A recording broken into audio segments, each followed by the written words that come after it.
Welcome, it's the Industry DJs podcast. Welcome to the Industry DJs. Let's talk about the real, let's get to the facts. Welcome to the Industry DJs. Let's talk about the real, let's get to the facts. Come on in, grab some headphones, relax, grab a seat. Let's talk about beats, the word in the streets, how you hustle, struggle to make ends meet, so you could cop them tools that made you elite at your craft. Lead, walk us down that path. Teach us how to math, how to get that bag. For the record, oh wait, everything is digital. Techniques are pivotal, the game is getting critical. Oh my God, and we ain't talking biblical, political, but how the scene is getting cynical. It's typical for phenoms to act some way. The reciprocal is people who cast that hate. Let us debate for the people who are now tuned in through a camera's lens. You are now zoomed in on the podcast, taking over the grid with Val, Do It Like This, and DJ T-Kid. All right. Welcome to the Industry DJs. Okay, there we go. Ladies and gentlemen, welcome to another episode here of the Industry DJs podcast. I am DJ T-Kid. I'm your co-host, I'll do it like this. Well, thank you guys for tuning in, joining us on our show here. You can check us out on your favorite streaming platforms. Apple, Google Podcasts, Amazon Music, Stitcher, and the Anchor app. You can check us out live every single Monday here on our Facebook page at the Industry DJs. Also live on Facebook, YouTube, Instagram, and TikTok at the Industry DJs. Yes, and shout out to Patrick, Wayne, and Pam for the intro. For sure. Thank you guys. We love you. You're the best. All right. Vic is in the building. What's up, Vic? We have a lot of people on the live stream. No shit. Yeah, all right. Phenom, what up, bro? And we just started the show. It's been Geo in the building. What up, man? It's fluctuated with a bunch of people in the live stream. You know why they're here, right? Because they love Messi. So I could be messy like that. Marquez, what's up, bro? Oh wow. Got Dave C in the house. Patrick Wayne. What's up? B, Melissa Starr. Little Manny. What's going on here? I'm sorry, my bad. Sorry. Right. Right. Ladies and gentlemen, we got two special guests in the building. What? Go ahead, bro. Oh, me? I'll take my side. You take your side. Okay, you go first. Shout out to the brother Chris Lara in the building. Welcome back, Mr. Chris Lara. Thank you for having me back. Nah, bro, you're always welcome back. And you guys today here at Casa de Don Lara. We're doing the show not in our studio. We're doing it over at Casa de Lara. Yeah, over here in the city. Why does this room look like a portal to like another world? Right? So he can show off his AZ. Looks like a portal to another dimension just right here. It looks cool with the door open. Maybe we can show off his AZ. That's what it is. And then that's the dojo. Okay. Mind your business. Right. All right, and then so what up? And we're talking about we have our guest in Chris Lara, and the reason why we having Chris Lara on the show because Chris wanted to talk about something very, very impactful, insightful today during the show. Before we get into that, you want to introduce your guest? I was just about to do that, Al. Jeez. Well, hurry up, man. All right. Hurry up, bro. Sit over here. Yeah, right. So rude over here. Yeah, absolutely, bro. I got to tell you something. That's rude. What? Ladies and gentlemen, please welcome my very, very, very, very, very good friend, Dr. Althea Gale. Finally, it's happened to me right in front of my face, and I just wanted to I wanted to bring her on the show because of what we're talking about with Chris Lara tonight, to get some insight from a professional like Dr. Althea, and help us navigate this conversation tonight that we're gonna have. I don't know. She might be on the other side with us, bro. After this conversation, I don't know. Y'all don't need help. You need Jesus. I don't know. Maybe you guys don't need help. You need Jesus. It's all about balance. Yeah, absolutely. I think we're a bunch of circus clowns. I think after the show, she may come back to talk to you, Al, because we've been saying this. No, we've been saying this for the longest, ever since season 2. That we may need to have a professional on the show. Mm-hmm. And I hold on. Okay. Go ahead. Make sure you bring an exorcist and a priest. Oh gosh. I don't know if we're gonna need all that. An exorcist and a priest. If we need all that, got a lot of issues over there. Girl, but we're gonna work it out. We're gonna talk about it. We're gonna see what happens. Let's work it out. So real quick. Man, she's gonna charge me after this show. Maybe she should. Hey. She should. But look, her nails are green. So and they're fluorescent, so they bling. So my good friend here, doctor out there, she is a licensed clinical social worker, based out of Illinois and Indiana And New Jersey. and New Jersey. Oh, okay, New Jersey. Okay, She travels. she holds a. I'm reading this from her website here. So she holds a master's degree in social service administration from the University of Chicago. Wow. Doctorate in educational leadership from the University of St. Francis. She specializes in child welfare, school social work, and she helps out children, adolescents, adults managing stress, anxiety, depression, grief, relationships, self-esteem, and trauma. So. Well, you know what? I feel like a loser right now sitting next to her. I'm Straight a up, bro. big deal. Straight up, bro. She's a big deal. She's got the papers, bro. She got the God. And she's a very good friend of mine. We've been friends since high school, since 2002. So She's been analyzing you since high school. oh please. And that's why she's still your Didn't we friend, because met you one need help. time? We might have met one We time. met You one look time. I familiar. remember. Yeah. Yes. I don't remember where it was at. It was I have no clue. no idea, but I remember. Yeah. So we're it's gonna be an interesting show tonight. Well, So thank both of you guys for being on the show. We appreciate it, seriously. This has been a long time coming. Okay. So I know Alex he's nervous now that he's finally got you on the show, because there's we've been talking about this for years. I'll be low key honest. I was nervous for her because I know how you act on the show. So I'm good. I can handle him. I got it. I got it. Hey, she's a doctor. She's a doctor. Come on, man. Whip it. She ain't going to school for Gotta no whip reason. you in shape. all right. So before we get into it, let's shea talk. butter. Before we get into it, let's talk about our weekend. So how was your weekend? No, I went last time. You can go. Really? Yeah. Okay, so Friday I was at Spin, downtown Chicago, the ping pong place. So I was there from like 7 to midnight. And then Saturday I did a gear rental drop off. Shout out to Lil Manny, he's in the live stream. And especially we had him on the show last week, right? Yeah. So shout out to Lil Manny for joining us last week. for sure. But he needed a sub for a private party that he was doing, so I helped him out there. And then Saturday night, I was with DJ Shadow over at Hall of Fame too in Summit. Yes. So for the throwback 90s party. Right. So we were out there having a good time. A lot of things were happening over there in that area, as people in the comments are alluding to. So yeah. And then Sunday I just chilled. Relaxed. Nice. How's mom? How's everybody? My mom's fine. Good. She's here. Good. She's in town. She's here. How was your weekend? My weekend was very busy. Adobe Wednesday, we had a good night over there. Thursday players, because of the USA game, I didn't start till like 11:30, so it was a quick night on Thursday. But then Friday I had a wedding, and then shouts out to Fox Lake.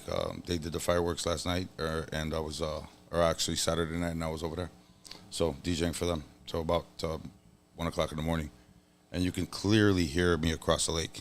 So I know the people were getting pissed off on the other side, but whatever. Not my problem. It was cool. It was good. It was good. And not a lot of people on the lake this weekend. I don't know why. It was crazy. It was actually really nice stuff. Because I'm assuming because people are probably out of town for the 4th. They already left early. You got to understand, Fox Lake is a destination place. Right. I know. It's constantly packed every I year. know. Yeah. But okay. And then Rio called me and Trevor. Oh yeah, I got you. Remember you called me about that. I called a bunch of people and everybody was booked already. So it is what it is. Sorry, Rio. Shouts out to Rio. But yeah, man. Other than that, man, stayed home yesterday. Worked on cut the grass. Did the honey-do list, and today I'm here. All right, Chris, how was your weekend? Yeah, to tidy up. Oh wait. Sorry, man. Shouts out to my 20-year-old. She turned 20. Oh, Destiny. Destiny, happy birthday. Happy birthday. Yeah, happy birthday. My baby girl, man. Okay. All right. How was your weekend, Chris? Weekend was busy, actually. I mean, I'm always busy, right? You know what I'm saying? So, first and foremost, homework. Like, those that don't know, I'm in school, getting my bachelor's degree. Finally, I got the career. Now I need the degree because I hit the glass ceiling. I ain't going nowhere. So, I'm pretty much a term and a half away from graduation. I graduate after this fall. So, Yeah, congratulations, man. congratulations. Dude, it's been 10 freaking years. Like, That's awesome. There's a light at the end of the tunnel. and getting I don't know. brighter. I don't know if it's worth it because I got a $700 bill loan from student loans from It's federal okay. government. You know, shout out to Uncle Biden and Daddy Trump for not helping us out. But anyways, let's not go down that route. Hey, hipster, what's up, hipster? Stephanie, what's going on? So back to what How I was. about them Cubs? Back to my weekend. After doing homework, I was contemplating going out or not. It's late. I'm like, let's go here.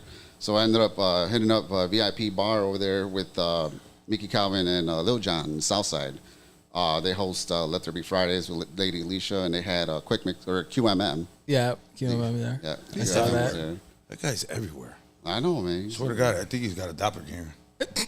That's a twin for that. Nobody knows. Watch out. And then Saturday was just daddy duty, things around the house, more homework. Just that doesn't stop. But then I got invited over to One DJ One Night. It's an underground party that is currently hosted in Pilsen by Yeah, I Rich saw your Chang. story on that one. Yeah, dude. So they brought in. They have Steve Maxwell there, and then Masaki Mori. He came in from out of town. So, man, that dude. If you like deep house, if you like soulful house, just the good stuff that's not Yolanda or Brighter Days, and that's definitely a spot for you to check out. Wow. You can follow them at One DJ One Night. So they got a monthly event there. Shots fired on the Yolanda. So shout out to Rich and the Entourage. They host that every month. That's dope. And then Sunday I was just busy with the boat party, the Underground Elements, Summer that. Vibes, Yeah, you got it. Hot Mix 5 Got a edition. fucking tan over here, bro. Yeah, I got a little bit of a tan. I saw that. You can see his sunglasses with sunglasses on. I hate when that happens. I know I did, right? It wasn't too bad. The weather was perfect. Actually, It sure was good. I was telling Chris before the show started. I was like, imagine if they had the boat party today. It would have been hot and tolerable. No, it was not that bad on the That lake. would've been a lot. You get that lake breeze. But it's still, Summer rain. but that heat though is gonna be hit. The humidity off the lake. It's dude, gonna be hitting on you. No, Exactly. It's not as bad. No, it's not No, it's not as with bad the as lake. inland, but Yeah. dude, it's still bad. It's humid. But yeah, no, it was actually another sold out boat party. I think out of the many boat parties that I've been, and I don't mean to say this to brag, but you know what I'm saying, Underground Elements was a good one. I'll give you that. 3 floors, different vibe in each floor, and we had this time we had Mickey Oliver, Mario Diaz, and Gene Hunt headlining. I saw that. Did you guys just meet Underground Elements, or where have you been? Where have you been? I think all their parties are banging. I'm sorry. Hi, my name's Al. Shut My up. name's Al. Pleasure Okay, nice to meet you. Pleasure to meet you. No, see, Let me I tell mean- you about Underground Elements, okay? So that's the thing, you know what I'm saying? Like before I even became a They DJ, throw a great party. What? Dude, Serious? they always throw. It's like I saying mean- steak sucks, bro. No, it doesn't. Never. I don't know how it's cooked. No, see, but that's the thing, you know what I'm saying? Totally. Like, before I even became a DJ, I didn't realize that I was attending Underground Element parties at times, you know what I'm saying? Like, you just sometimes follow certain DJs or because of the flyer looks cool, then you show up to the party, you know what I'm saying? And that was me. Like, I was just a househead and show up to random parties and, again, didn't know who was throwing them or eventually caught on a circle of friends or a circle of people that throw certain events and, yeah, dude. I mean, it was just one of them things, and yeah, I mean, now that I'm involved, we try to keep that going. All right. Well, congratulations, boys. Congratulations. Yeah, Dave C commented. He was like, we sure do. Speaking of people in the live stream, QMM, Stephanie, Lil Manny, Hipster, what Dan up? Martinez, Gio's in the live stream, DJ Reich, Sandra, Hirsch, DJ Phenom, Patrick Wayne, all in the live stream. We have a handful of people in this live stream tonight. Yeah. And I hope they're not Did you trying bring to your boots? shut up. You brought your boots? No, they're not talking about the stuff that I said yesterday on social media. Uh-oh. Yeah, What that's them another story. fans at? Shut up. Where them fans at? Where them fans at? Go ahead and say it, bro. No. We're here for I Chris. got you. We're here for Chris Lara tonight. We're here. And my homie Al. Hey. You. The other Al. The other- Dr. Al. How about that? Dr. Al. There you go, There you go. Dr. Al. I'll be sure, and she'll be Al D. LD. LD. LD, and I'll be LB, and should be LD. Hey. All right. Wow, there you go. Hey, All right. doctor, and then LB. All right. Bastard. I don't know. All right. So we went through our weekends. All right. What's wrong, Al? No, Okay. All Everything's right. good. Making sure. Everything's great. All right. Okay. So, yes, you see, Stephanie wants to talk about the stuff that I said on social media. You brought it up. The stuff. No, because I'm thinking everybody was in the live stream. They're here for Chris, but I saw Phenom commented talking about. I actually missed it. What happened? One person. I said guess we're something, gonna so- find out. No, we'll find out another Yeah, time. you're gonna fuck around and find out. You fuck around and find Got out. Patrick Wayside talking about the best part of the intro, and I kind of remember us making the jokes and stuff like that. Well, No, it he was wasn't talking really a about joke. our intro.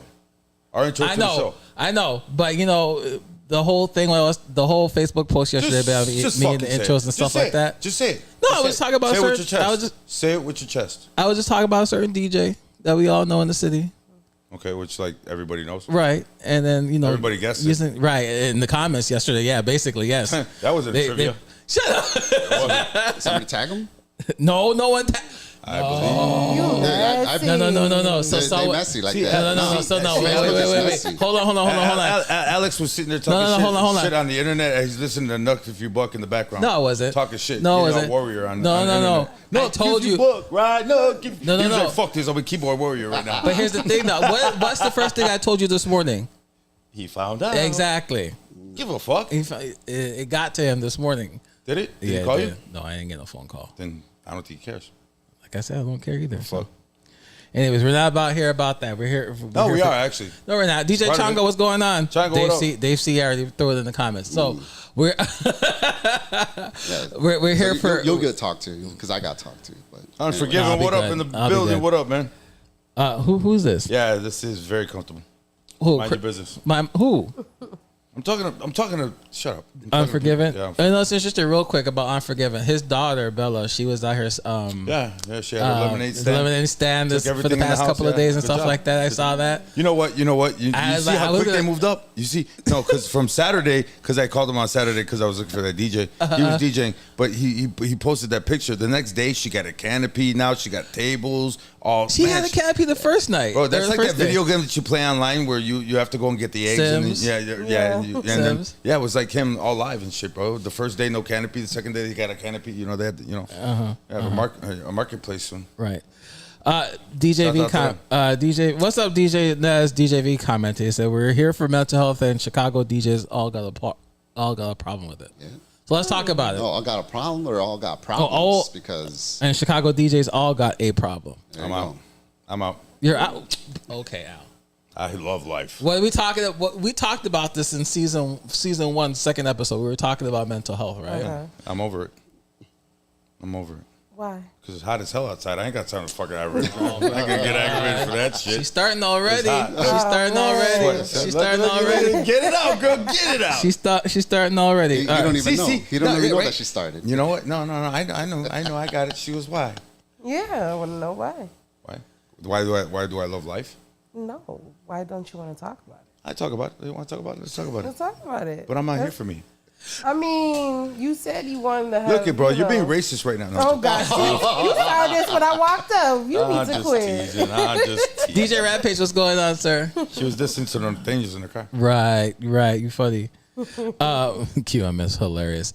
All right, so yeah, let's just get into it. I know it's going to be an uncomfortable situation, uncomfortable conversation to talk about. Let's talk about so let's just break the ice about it real quick. Let's talk about, all of us DJs with mental health.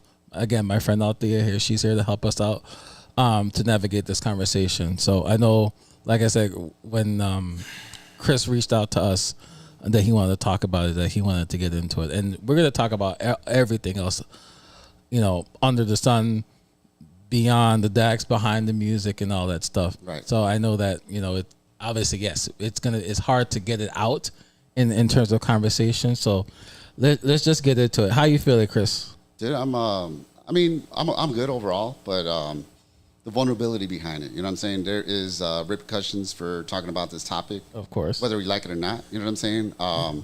I tend to be pretty much an open book. I am open about my mental health struggles. People throughout the years have kind of seen me go through the ups and downs.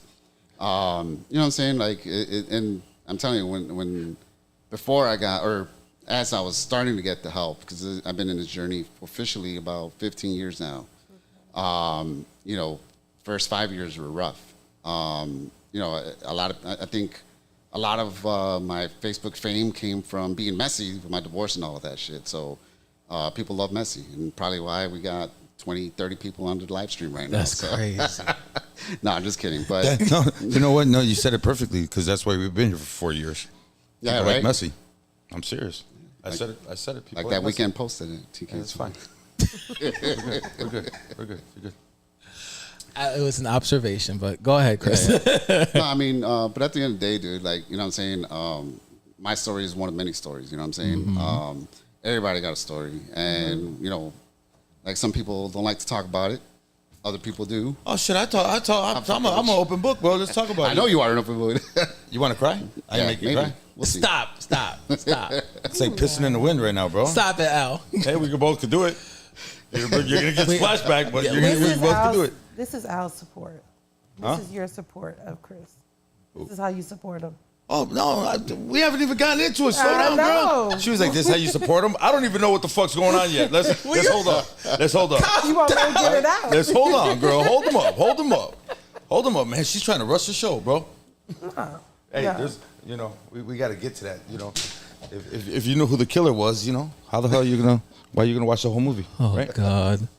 All right. Okay. All right. Yeah, and so like, you know, somebody commented, somebody handed Chris a fidgety spinner. Yeah, that's my anxiety, that's the nervousness. You know what I'm saying? Like my foot don't stop twitching. You know, there's consequences to, you know, mental health and not having it addressed, not having it checked. You know what I'm saying? And one of them is a lot of tics. Like I think when I was before I got diagnosed, before I even got medicated or anything like that, dude, I was doing some tendencies that just didn't make any damn sense.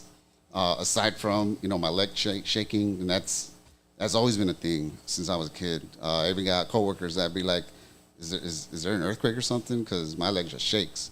You know, I would literally grab my phone. I would search, you know, log into my bank account, even though I know there's no transactions coming because I didn't go out on weekend or whatever the case is. I would just have to make sure I have money. I need to check my account.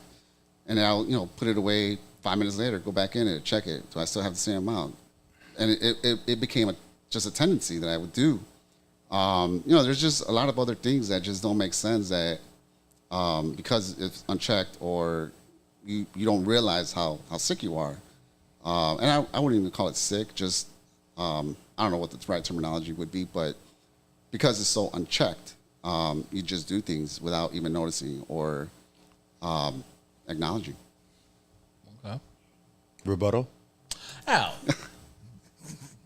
Damn. I gotta keep the smiles going. Come on, bro. Come on, because life is. You know what, bro? No matter. You know what? Seriously, everybody's got problems. Everybody does. Everybody. I don't care who you are. It doesn't matter. Everybody's got problems. Now, God's gonna put you into certain situations because He's trying to either toughen you up or teach you a lesson. You understand? So everything that we do in life is just a lesson. Yeah. You know, is how I look at it. I mean, you know, we're gonna go through some shit. I mean, we're gonna lose some loved ones. You know, we're gonna lose. You know, it's shit. We're gonna have trauma, bro, and that's just human life. Yeah, I got you. And I already talked about that, man. I contemplated a lot of shit. So I mean, you know, I had problems. I did the drug thing, bro. I mean, DJing is not. About that. You know, DJing is not an easy thing to do. And I was just talking to my mom about this because I was talking to my mom about the mental health, episode. And she goes, "What do you mean about mental health?" And I go, "Mom, you got dabbled into our life. Everybody looks at a DJ as a party rocker. Or, oh man, you got the best job in the world, especially when your friends are standing next to you. You know what I'm saying, in the booth, and they see you rocking people, and people are just, you know, you got, you know, girls walking all over the place or giving you high five, whatever. You know, and they look at it from one side of the aspect. When you get into that life of a DJ, it could be catastrophic to a person. And I told you, I mean, you know, we all have gone through it. You get into the wrong group, you know, of people you hang out with, and they do stupid shit, and you want to be a part of that, man, and then you can get addicted to shit, you know, drugs and alcohol and the partying life, and, you know, coming home at fucking 5 o'clock in the morning and not having to go to sleep till 11 o'clock. sleeping all day and waking up and doing it all over again. Out. Huh? Driving blacked out. Right, driving blacked out. Yeah, I mean, stupid shit. I mean, we've all done it, man. You know what I'm saying? I'm not gonna lie to you. Fucking, yeah, I mean, you know, depression's a motherfucker. I mean, you got to understand that. So okay, you know, hold on, but you got to understand that we are looked at as the Pop Piper per se. You know, so the club hires us in order to you know have their clients, or you know, have a good time, right? Mm-hmm. That's you got to understand something, how nerve-wracking that is to a human being. Mm-hmm. I mean, yeah, everybody, it's easy to some of us, but some of us, I mean, you know, I've seen guys just sitting there fucking can't move their room for shit, and they're sitting there sweating. Mm-hmm. I mean, that's nerve-wracking. That's a lot of pressure. Absolutely. When you got you play everything under the sun and you can't move a room, that's and then you got the owner sitting there staring at you too. Yeah. As people are leaving and you can't even find that niche, that's nerve-wracking. I mean, that's a lot to take in as a human being. You know, it almost feels like, I mean, to me, it's hard. It's hard. So you talk about individual things that people go through. Yeah, right? yeah, correct. You have situations that happen, life lessons. You deal with it. It's how you deal with it, healthy or unhealthy. Do you all have a support for each other? Do you all come together and talk about this stuff, or? You know, hey, let me check in with you. I'm sleepy, so let me call somebody that's going to support me. Or, that's hey, why we have a Who's Up. Time. Okay. That's why we have a Who's Up. Okay. Who, House 13? One of the Hey, guys. for real, I haven't seen him post Who's Up. Yeah, That's you know what? good. That's very true. Yeah. House 13 has been, he's trying to recover from which, in all honesty, he actually did that as a support. He did. You know what I'm saying? Because he, you know, this guy's up all night long, you know, and he be on Facebook and he just makes cracking jokes and stuff like that. And who's up? If you need to talk to somebody, I'm here, bro. You know what I'm saying? Which is That's great. his I remember Yeah. he did that. I remember he posted a Who's Up, and I messaged, and he ended up calling me. It was like 2:00 in the morning, and he called me. Yeah. Man, this fucking couch is comfortable as hell. Okay. Screw this, man. Sorry, Athena. My bad. My goodness. Anyways. So I feel like the one on Titanic when she was like, "Take my picture." Althea, Sorry, we're clean. I promise. So season 1, episode 2, Al and I talked about her mental health.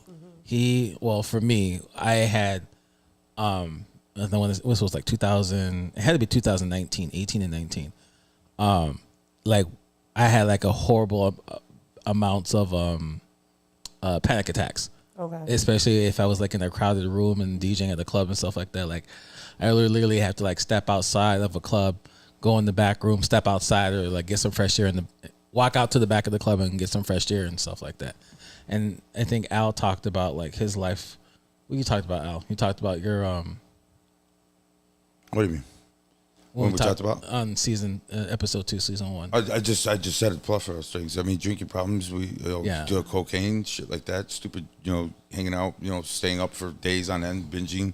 You know, going and fucking getting, DJing at corporate events, all fucked up. Mm-hmm. You know what I'm saying, from the night before, just doing stupid shit. Mm-hmm. You know, because you got to understand something, that people are watching you. Mm-hmm. You don't think so? People are watching you. You have to perform. Yep, you got to perform. You can't look fucked up. Yeah. When you haven't slept in 2 or 3 days. See you with that mask on. Yeah. Show them what you want to show them. Yeah, she just said it. And a lot of Mask craziness off. on the inside. Mask off. Yeah. Okay, Future. That's what you said. All right, Future. I mean, you know, not only that, you also got to keep in mind that, and that's another thing. I went through a really bad divorce, you know, when I was DJing. I mean, I've been DJing. I'm going on 40 years now. Okay. So I went through a really bad divorce. Again, I lost my grandparents. I mean, you know, some stuff that I'm just saying that traumatized, you know, impacted my life really hard. My grandparents passing away, my divorce. I mean, stuff, and we still had to get up in front of people and make them happy. Mm-hmm. You're not happy yourself, right? You know what I'm saying? And a lot of people could throw that facade on. A lot of people, and like I give them a lot of credit, man, because you don't know. You know, it was like I even talked about this. It still blows my mind about Robin Williams. Yeah. I mean, such an amazing person. Just loving. I mean, beautiful wife, beautiful kids. He donated his time. I mean, he was your everyday human being. He was suffering. Yeah, exactly. Those demons. But again, you would look at him. He's a comedian. He's in front of everybody. He's making everybody laugh. He's doing everything that you would look at him and you'd be like, man, this guy's, you know, like he's got a sphere around him. You know what I'm saying? He's glowing. Mm-hmm. But you don't know what's behind those damn curtains. Right. It's hard to be vulnerable. It's Absolutely. hard to talk about your story or Who do you trust? to be there Who do you for trust? you. See, we pay you to trust you. I'm just putting it out there. We pay you to trust you. I mean, right now, this circle, right now, you're part of the circle. I'm paired, and we appreciate you. Yes, we appreciate you. Thank you for your services. No, I love that smile too. I'm just saying. I told you I wasn't the best with you, but I mean, we appreciate you. I mean, can you talk to everybody? I mean, obviously, as a male, as a human being, period. You hear guys, girls, you tell somebody something, and now. You're more worried about them fucking going, turning into TMZ on you. You know what I'm saying, and putting your shit out there. Hard. Right? Absolutely. Yeah. Absolutely. It's hard to talk to people. To talk to friends, let alone parents, let alone grandparents or Especially something when like bringing that. culture into it as well too. Yeah, exactly. We were talking about that a little bit earlier. Yeah. Absolutely. Absolutely. Yeah. In my culture, I mean, my parents have been married for 57 years now. I mean, they went through their stuff, but I envy my parents, you know what I'm saying, because they stuck through it, no matter what, and they're happy. They're retired both in Florida, and I look up to them. And I always wanted that. I always wanted that one woman, one man come home to, your suburban house or whatever, and everything's gravy. I mean, fucking, Greg Brady over here, but that's not happening. I get it. Bills, get into the way. Finances are a big situation right now in a lot of people. I mean, you're talking from business owners all the way up to your working class. I mean, everybody's hurting for money right now. It seems like, and that's stressful on a DJ too, because we need new equipment. You know what I'm saying? And especially with the shit, from overseas getting shipped. I mean, stuff is just super expensive. It's overinflated right now. So, I mean, but and everybody's trying to hustle at the same grind. Everybody going through something right now. Absolutely. Absolutely. Part, yeah. The sad part about it is I was, shouts out to DJ Andre. I was talking to him on Saturday. He actually called me to pick my brain. And he was like, hey, bro, he goes, have you noticed, he goes, these clubs are just absolutely fucking bonkers. And I said, what do you mean by that? And he goes, dude, one of his best friends is DJ Rain. Rain from Chicago, used to be from Chicago Blackhawks. Mm-hmm. Well, I guess they were down somewhere downtown on Saturday. And he was like, dude, the manager, I'm just sitting there in the booth. And we bring our friends into the booth. If you're going to come visit me or just come say hi, come into the booth, whatever. I guess the manager saw him fucking, saying hi to Rain, and Rain actually invited him. And he's like, he was like, hey, he goes, lower the music a little bit and get your boy out of the booth. Nobody's allowed in there. Like, really rude. You know what I'm saying? And like, nitpicking. It's like, dude, what? I was like, that's fucked up, bro. That's fucked up, man. It's like, it's people, everybody's got issues. But don't bring that shit to work with you either. We can't, so how could you? Right? Hey, your mood detects on how those people are gonna have a good time. You want people dancing, you want people moshing, you want people to riot, we can make it happen. Trust me, we can make it happen. Music is devastating. Sometimes. Especially if you drop a Nut If You Buck. That's a fight song. Well, it all depends where. It all depends where. It all depends where. What songs you play. It all depends where. Yeah. This also be a fight. We'll get it started in here by Black Eyed Peas too. Oh gosh. So then this is. I love her. She's awesome. She's musically inclined. Maybe we should do music therapy. Ooh, I do it a lot. Let's do it. I always ask, what is the song that you play the most on your playlist right now, and why? And people forget that. There's some hoes in this house. There's some. I'll be asking you some questions if that was your I'm married. song. I'm married. But I think it's important because we all have a playlist for when we're sad, when we're happy, when we want to feel good, when we're not feeling that great. We all do it. We may not intentionally do it, but we unconsciously do it. So when you start reflecting and thinking about that stuff, then it makes more sense. Stop it. Shut up. What happened? What's going on? My inner conscious was talking to me. So let me ask. No, I'm not schizophrenic. I'm good. No, I'm glad you have a filter, right? You know what to say. It's a time and place for everything. So. Hey, you're starting to make my legs shake, Chris. So let me ask you a question, Al. This is Chris's show. Why are you busting? I know, but I'm gonna good. ask you because there are times. Fuck it. I'm gonna lay down since this is therapy. You need a whole couch. I don't even know if I should talk about this, but I remember. Talk about it. Okay. Well, I remember a point in time. I'm laying down, so I'm good. Okay. I remember a point in time where. Bro, Puerto Rican rice. Thank you, Chris. By the way. Thank you, Chris. I remember there was a point in time where you. All right, so I don't want to be rude. I remember there was a point in time where you would call me, just to like, I don't know, to have a conversation. Yeah, check up on you guys. Well, not even that, but like you be telling me sometimes, like you like you feeling down, like you don't want to like do anything and stuff like that. This is how I know this man for 6 years. Like this man here during the wintertime, he must have quote unquote hibernate, and I say this. And I say hibernate because he doesn't really want to do anything. He just wants to. I'm Puerto Rican. It's cold outside. You out of your fucking mind, bro? There's snow on the ground. But when I gotta warm up my car with that. But when you hibernate, like you. Do I look like I snowmobile? No, I motorcycle and boat. But when you quote unquote hibernate, you stay in your house. Like you basically like you don't want to do anything. Like you stay in like in a state of depression or something like that and stuff like that. The winter blues. That's real. I get the season. I get the season. Yeah, I'm not gonna go out and make snow angels, bro. Sorry, you got me fucked up. You got me fucked up, bro. I'm not, this ain't the Christmas story, my guy. So here's my question, because what got you feeling? Next time you're out there, stick your tongue to a metal post. So when you get no, we're not doing the Christmas. So when you get the winter blues, what makes you feel get that way? Fucking that chill, that cold ass weather, the traffic, the snow. Nah, dude. I mean, honestly, it's cold outside. Maybe it's cold outside. But other than that, you tell me like other things that you want to do and stuff like that. Yeah, in the summertime. Other than the summertime, but I tell you like you want to do stuff, you want to do this, you want to do that, and do that. I'm like, dude, you got it. You just go. Yeah, see, but then you get depressed. You get depressed. You get that motivation. Like, yeah, I'm gonna paint my walls, and then 6 months later, it's like, fuck it. Right. So as you're watching another episode of your favorite binge watching the show you basically say like you kind of like stuck in a rut. Nah, you know what? I'm a summer guy, bro. I like that summer.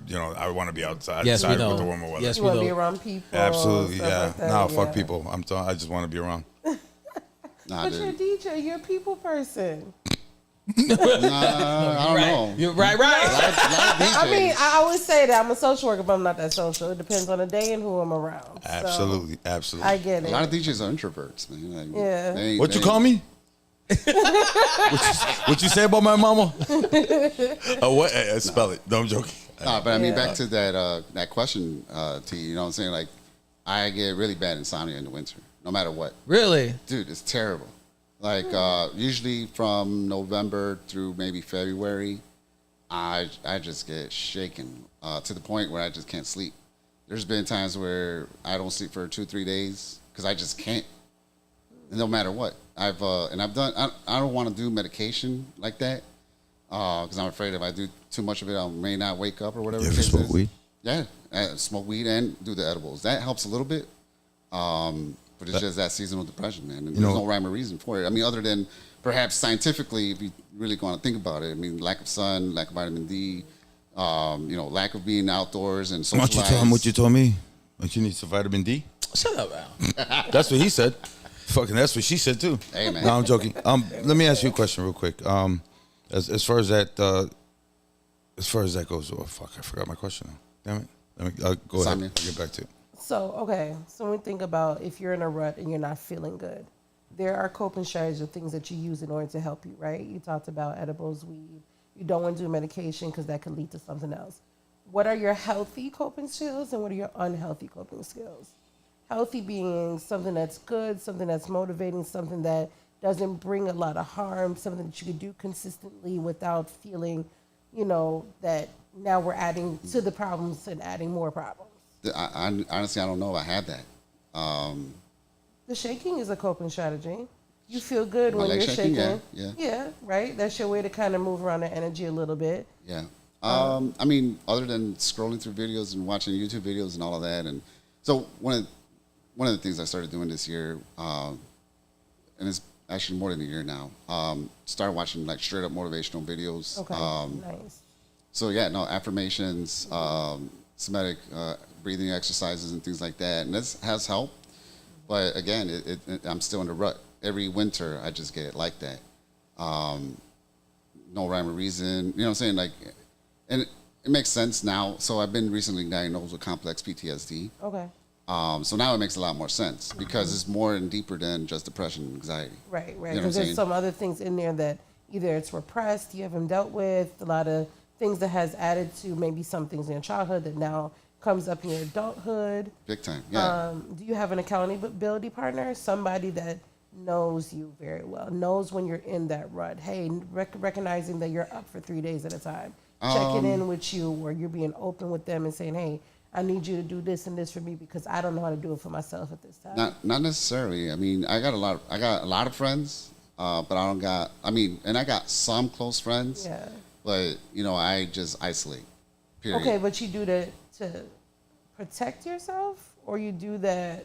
Do you know why? So where I'm getting at is, are you doing a lot of reflection? You know these things are happening, but have you pulled it apart to recognize certain things? I don't know how to answer that. Okay. Because I recognize that I'm doing it. Mm-hmm. I recognize that I should probably reach out to friends because again, socializing to me is what gets me out of it. Okay. But for one reason or another, I tend to not want to bother people. And again, that's huge. Yeah, and so that goes back to my childhood. So I'm telling you, I've been as actually this year I switched therapist. Okay. Because I was seeing somebody for 10 years. She was really good. Got me through my my divorce and a lot of health issues. Got me through really bad depression when I was going through my health issues. Both 2 times that I had cancer scares, and then I just kind of felt stuck. So I said, this isn't working out for me anymore. Let me try somebody new, and let me also try somebody that has a different approach.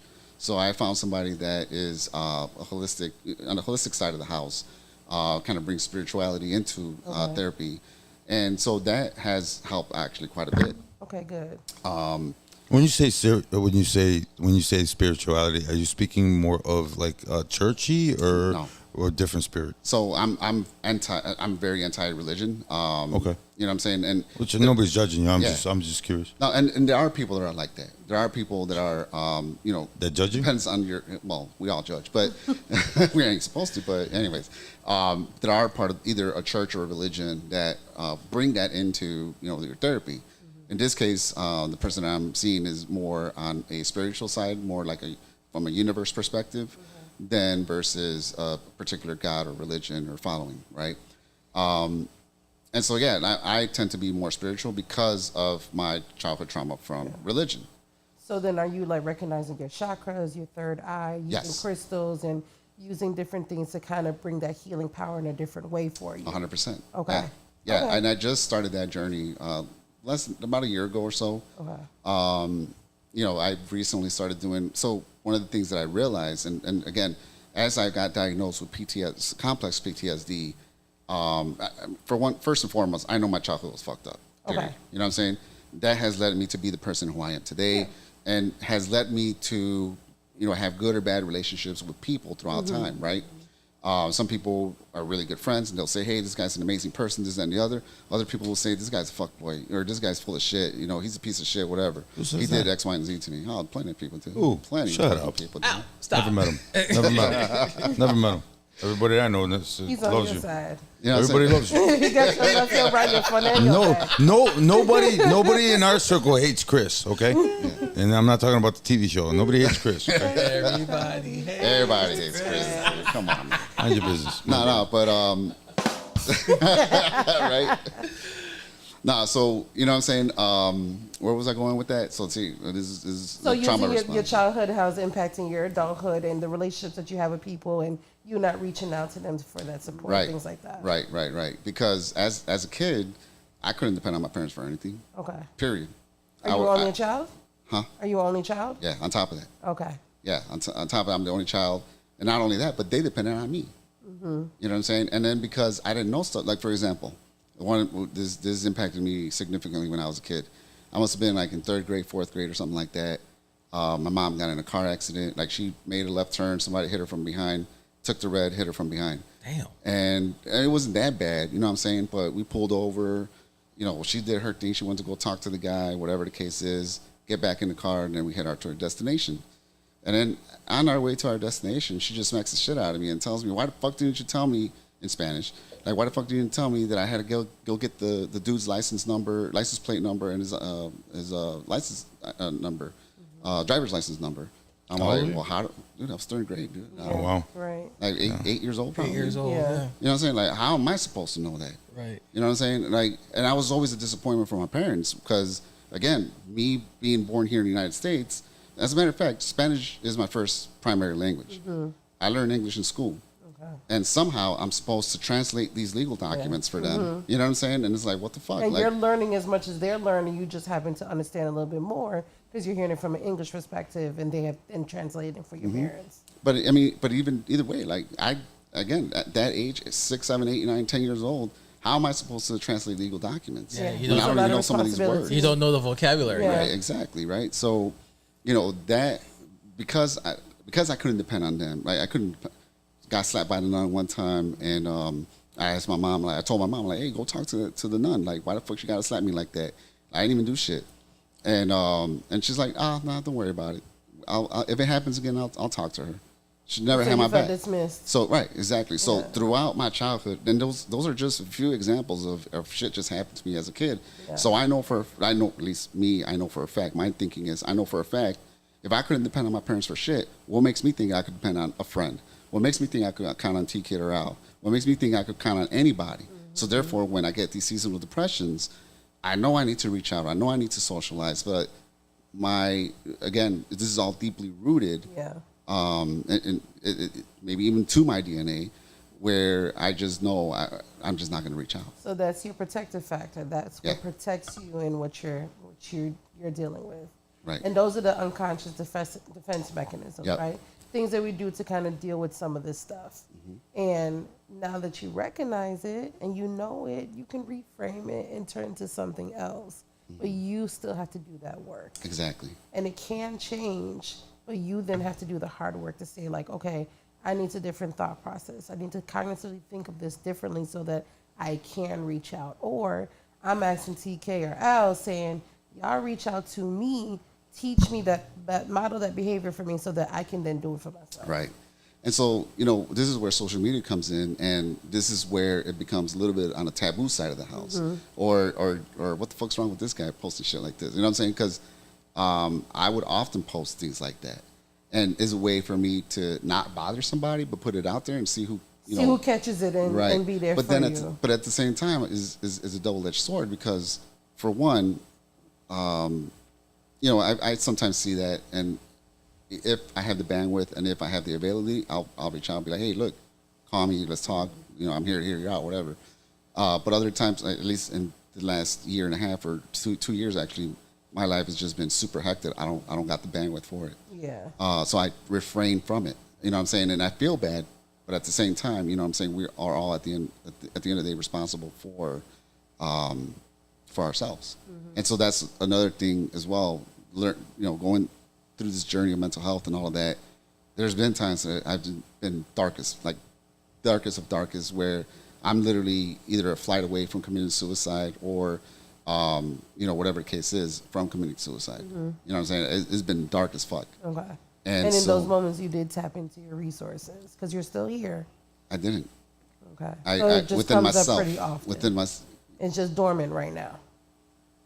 Say that again. I'm sorry. It's dormant right now. You don't feel the need or the urge, but it does come up every now and then. It depends on the situation. Like those type of situations. Like I tried to commit suicide when I was 8 years old. Okay. And that was because of everything that was going on. You know what I'm saying? Bang myself on my head until I had brain fluid come out of my nose. Okay. Because that was it. Like that was my way of wanting to end things. Yeah. Well, I love now that you're an adult. You're making a choice to go to therapy, so you can have that level where you're getting the support you need. Right. And if something is wrong, you can reach out to your therapist or whomever you're working with to get the resources you need to take care of the things that you can take care of. Right. Yeah. No, that, and I think my daughter's the reason why I'm alive today. That's beautiful. She definitely is the reason why I'm alive today. You know, after my divorce, or as I was separating, it was a messy, disgusting separation and divorce process. At first I was like, yeah, fuck that. You know, I got my freedom papers. This is it. Things are gonna turn around for Chris here. You know what I'm saying? And no, like at the end of the day, like that did happen. I was in a happier state, but at the same time, I got lonely. Then I got into this relationship that was just very extremely toxic. Okay. And then I just went into a rut. You know what I'm saying? And so at that time, and as well, I was also going through. Found out I had a tumor in my head, so it was just bad all around. And again, me having the thought of nobody's going to be there for me, I shouldn't reach out. I don't want to bother nobody. I had to tell myself, like, at the end of the day, who's my daughter going to have? You know what I'm saying? So she is my savior. She is the reason why. Yeah. And so now as I had other tumors and as I had other health issues, as as those things happen, at least suicidal thoughts isn't necessarily as prominent. It doesn't happen all the time, but it is happening when something extreme happens. Yeah. You know what I'm saying? And again, it was my health issues that are involved that caused that type of thinking. But at the end of the day, I realized I got to be here for my kid. Like when I had COVID, like hospitalized in 10 days. And if anybody remembers the Paul Johnson video, he was just, you know what I'm saying? I was exactly the same way. And they said, if you don't react to your medication, we're going to give you 15 pills, take them all. And if you don't react overnight, we're just going to incubate you. And then the percentage of surviving that is a lot low. And so, and this is where I realized the power of your mind. And this is again where, you yourself have to bring yourself out of this, kind of what I was saying. You know what I'm saying? Like, we're all going to go through this. Yeah. We all have issues. We all, but it depends on how you react to your point, how you react to it. That will get you out of it or not. Yeah. Or whether you need help or the type of help that you need. Exactly. Right? And so I literally told myself that night, I need to survive tonight with whatever oxygen level I'm getting, and I'm going to get better tomorrow. And I literally, just repeatedly said that, repeatedly thought that, prayed on it, meditated on it, and survived the fucking night. And then from there, it was just getting out of COVID and being home within the next, 3-5 days afterwards. So your mind is very powerful. Your mind very powerful for sure, for sure. You said something that you said that you have to be here for your daughter, right? Of course, but there's a reason why you're here, and there's a reason why we're all here, and we'll never know until later on. But this whole journey in life, the way I look at it, is pretty much, it's almost like a screenplay. It's almost like your own movie. Does that make sense? Yeah. Does that make sense? And I know you're not spiritual as far as in God, but I grew up in a Catholic education, so I'm a big believer in God. But I'm not going to judge you for that. I can't, With a mouth like that, go ahead. I'm sorry, I gotta break the ice, but go ahead. Oh, Dave looks kill. He's speechless. I Can I talk to you outside real quick? I have to break the ice, but go ahead. Go ahead. Find out. Huh? See? No, but there's a reason why you're here. Not only does your daughter need you, everybody, this world needs you. Does that make sense? Yeah. And as much as you think that people don't care about you, there's a lot of people in this chat right now that care about you. I'm We're here. Going. Yeah. We care about you. Yeah. We care about everybody. There's, like I said, there's a reason why people are put into your life. It's either going to be a life lesson or a benefit. Right. Does that make sense? 100%. Yeah. And I mean, it's hard, man, and it's a fucked up world out there, bro. It is a fucked up world out there. But only the strongest is going to survive. You know what I'm saying? With everything going on right now, man. I mean, if you take all that, and I mean, it's been going on for decades, but now that we have the internet, you get to see it firsthand. Like I said, our job is very stressful, very demanding, and very dangerous. If you really think about it, if it gets into the wrong hands, it can be very dangerous. Literally, be in a situation that you are called for. You know what I'm saying? Walking out of the club, walking out of the bar, and some people are fighting over there on the corner and pull out a gun and you happen to be it. You know what are you talking about, bro? We actually he survived, but one of our bar backs from the other, remember I told you the story, was across the street, just sitting at the bar after his shift, waiting for his buddy to get off so they could drive home together.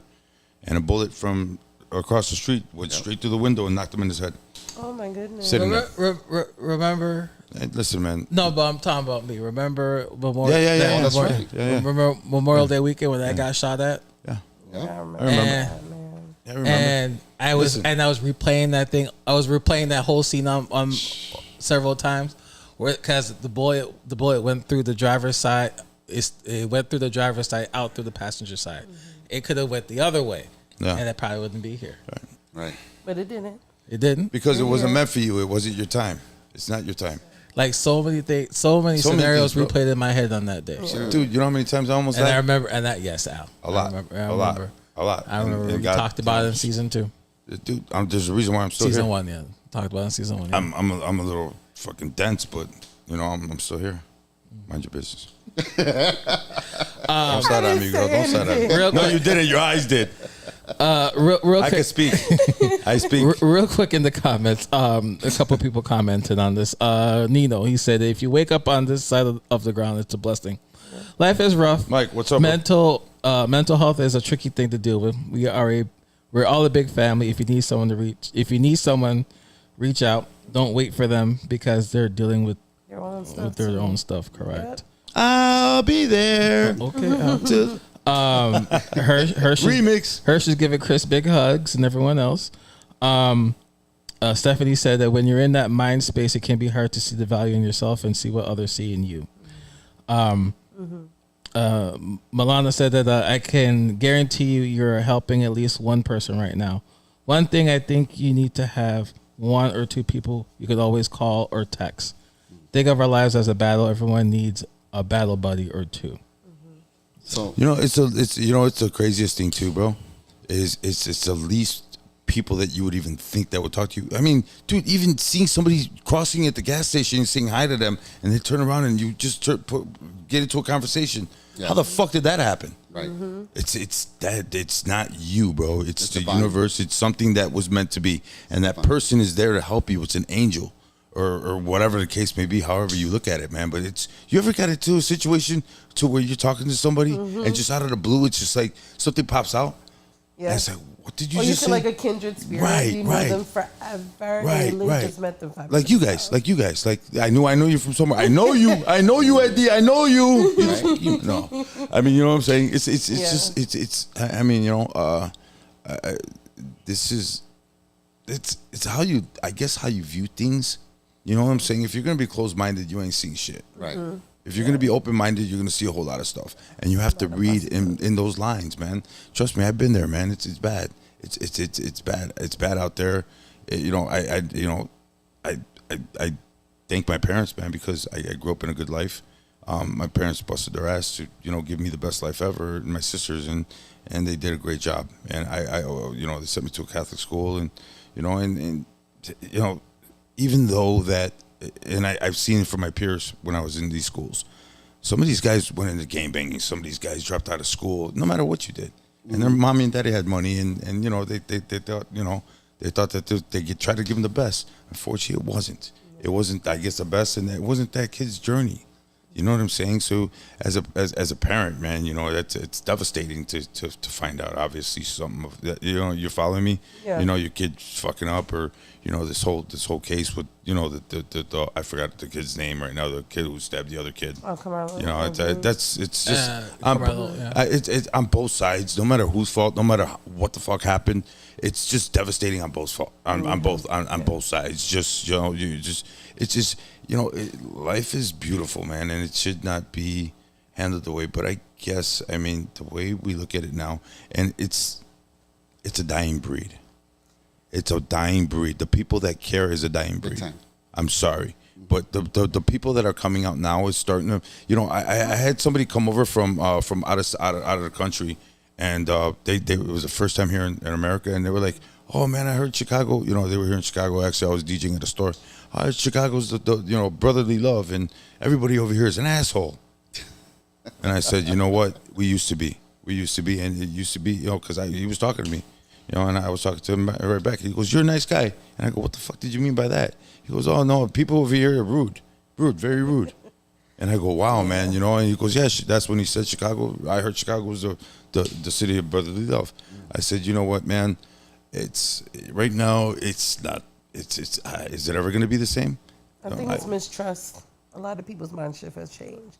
And there's a lot of mistrust and a lot of different things. There's a lot of Systems, misinformation. People, A lot of misinformation and a lot of stuff like that, which again brings into a mentality division. A health mentality thing, man, because there's people out there struggling. Yeah. I mean, like when you were younger, everybody knew everybody because everybody watched out for everybody. Absolutely. It was a shit. I remember my friend's mom whooped the neighborhood. shit out of me for doing something wrong because my mom gave her permission to. You know what I'm saying? Yeah. And it as was long as you like were the in thing. before, now you know. it takes a village, right? Yeah, Now absolutely. it's like everybody's living in their own little silos because absolutely. it's like I don't want to be involved. Hear Right. no evil, see no evil, speak no evil type thing. It's like I'm gonna mind my business and drink my water over here. And you finally meet your neighbor and you find out that he's a fucking psychopath. What the hell? Wait, was this a movie? No, this is true. Oh my This is gosh. factual. No, I mean, it's just, I'm you know, like- you hear stories, you know what I'm saying? You know, you just buy your first house, everything's beautiful, the kids are outside, and you come to find out that your fucking neighbors, looking through his blinds at night and shit, staring at you, be like, dude, this guy's Right, fucking so- right, absolutely, absolutely. You know what I'm saying? You should ask DJ Reich about his neighbor. Comes out banging on doors, banging on cars. Yeah, she's nuts. Okay. DJ V commented real quick. He said that Facts 101, Chris Lara is not a mistake. He has inspired me in music production. T-Kid is not a random chance. He's a radio mix show DJ that moves us. Al is not a grumpy old man, but a wise industry DJ. Yeah, Thank you. Most DJs are lost, as he commented. So I never said that. So, I never used that terminology. Lost. I just used Misguided. misguided. Correct. Yeah, misguided. And again, I said this in the past, man. I mean, you got some of these new guys that are coming out here, and there's a lot of people in this industry that tend to use everybody. You know what I'm saying?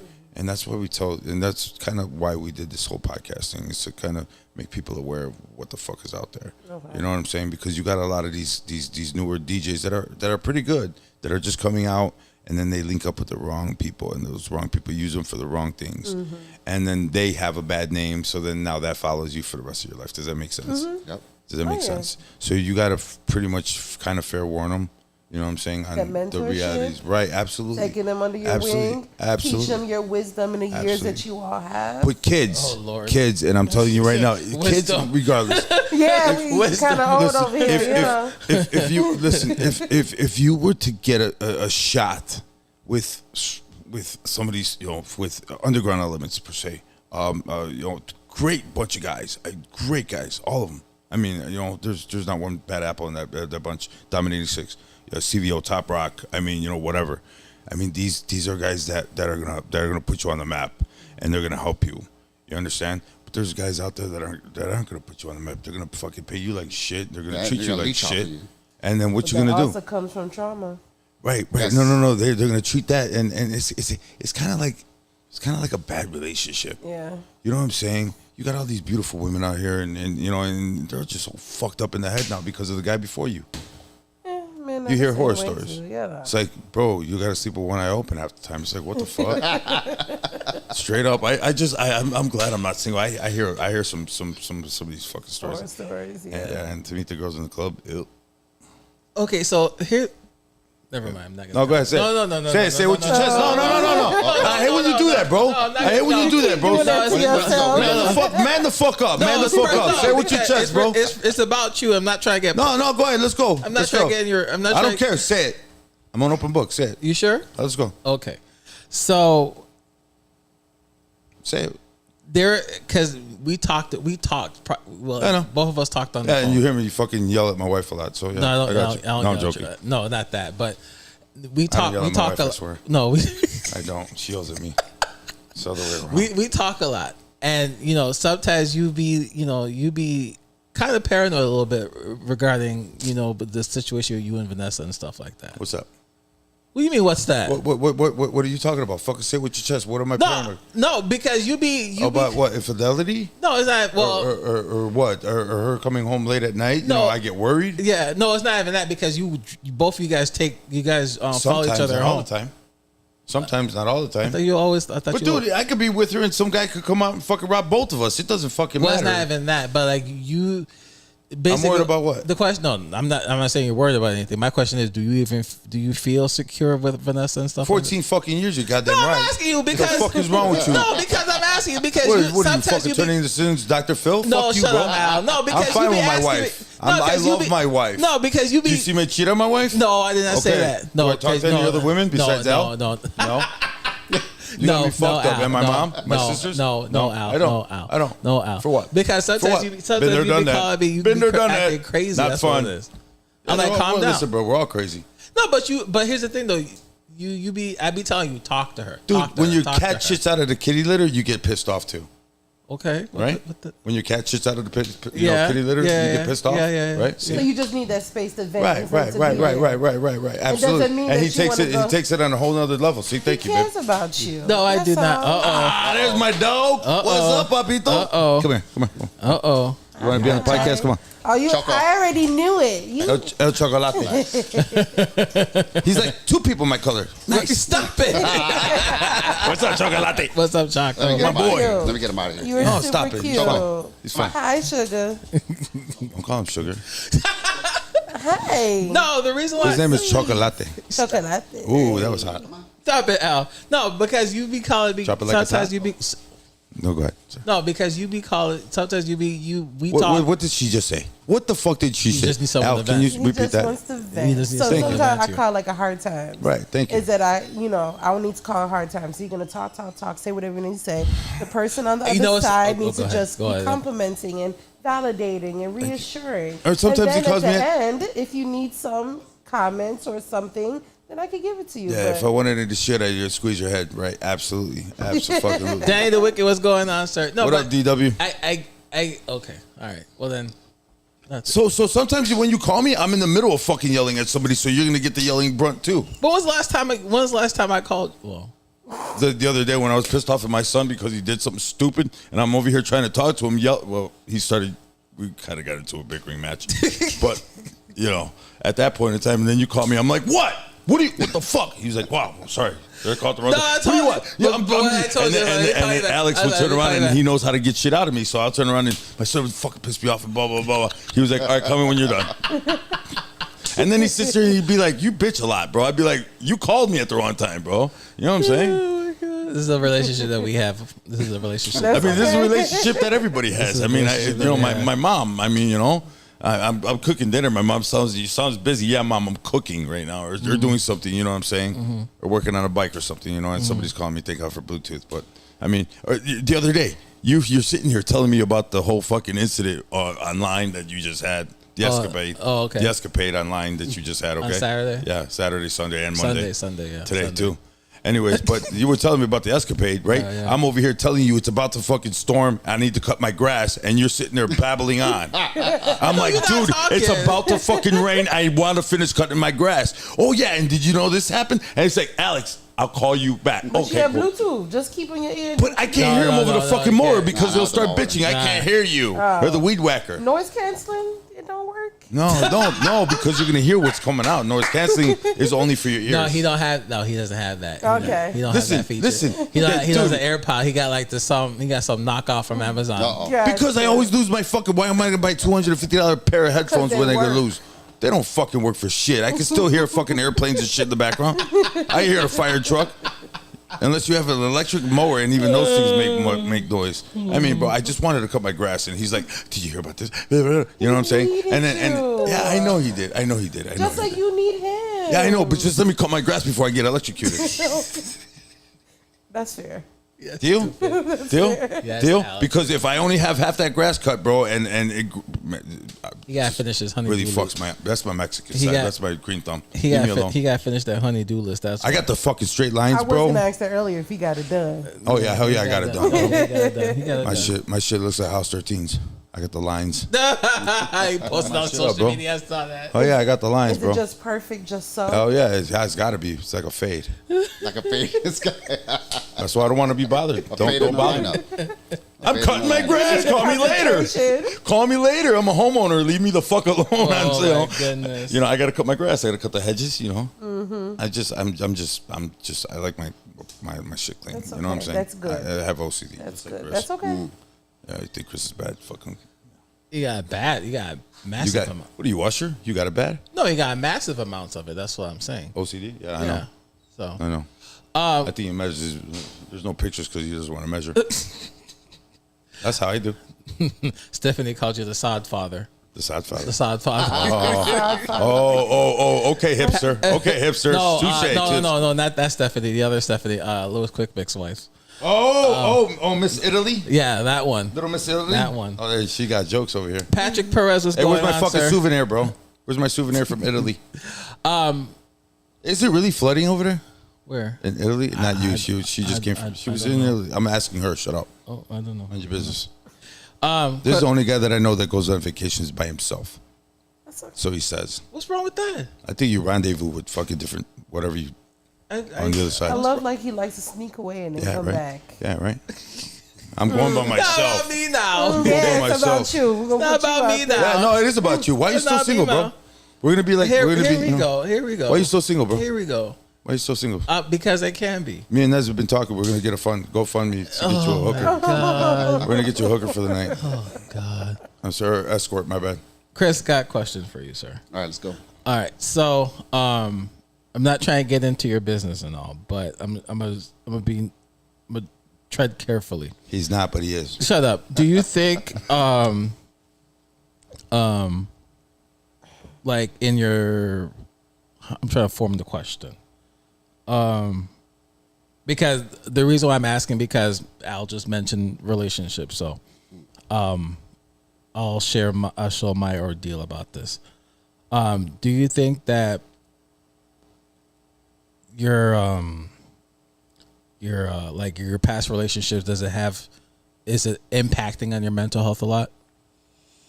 I mean, I've had relationships, and I'm going to talk about in general relationships. You know, I had relationships that got me out of ruts. I got relationships that have enhanced my life, that has brought me up. You know what I'm saying?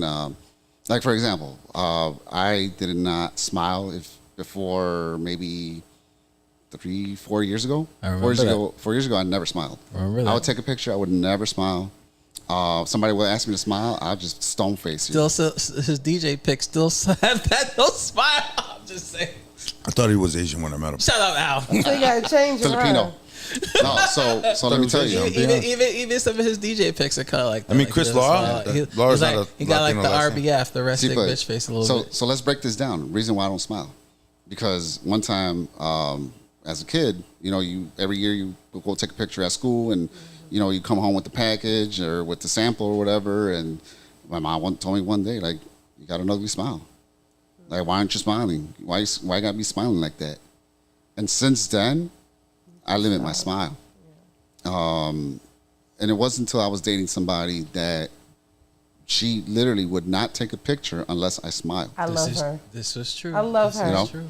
Glad she did that for you. And so, you know what I'm saying? Like, you know, she, you know, this was 4-5 years ago. You know, she did not allowed a picture of me without smiling. So since then, you know, I've smiled. But then also at the same time, this person told me about my gap to my teeth, which is why I got a Invisalign nowadays. But anyways, none of us are perfect, so we gonna have flaws and all and go love them. So and then that's you know, a result of my trauma, and I seek perfection. And yeah. It's the anxiety. It's the It is. anxiety. A lot of it is just the anxiety. Right.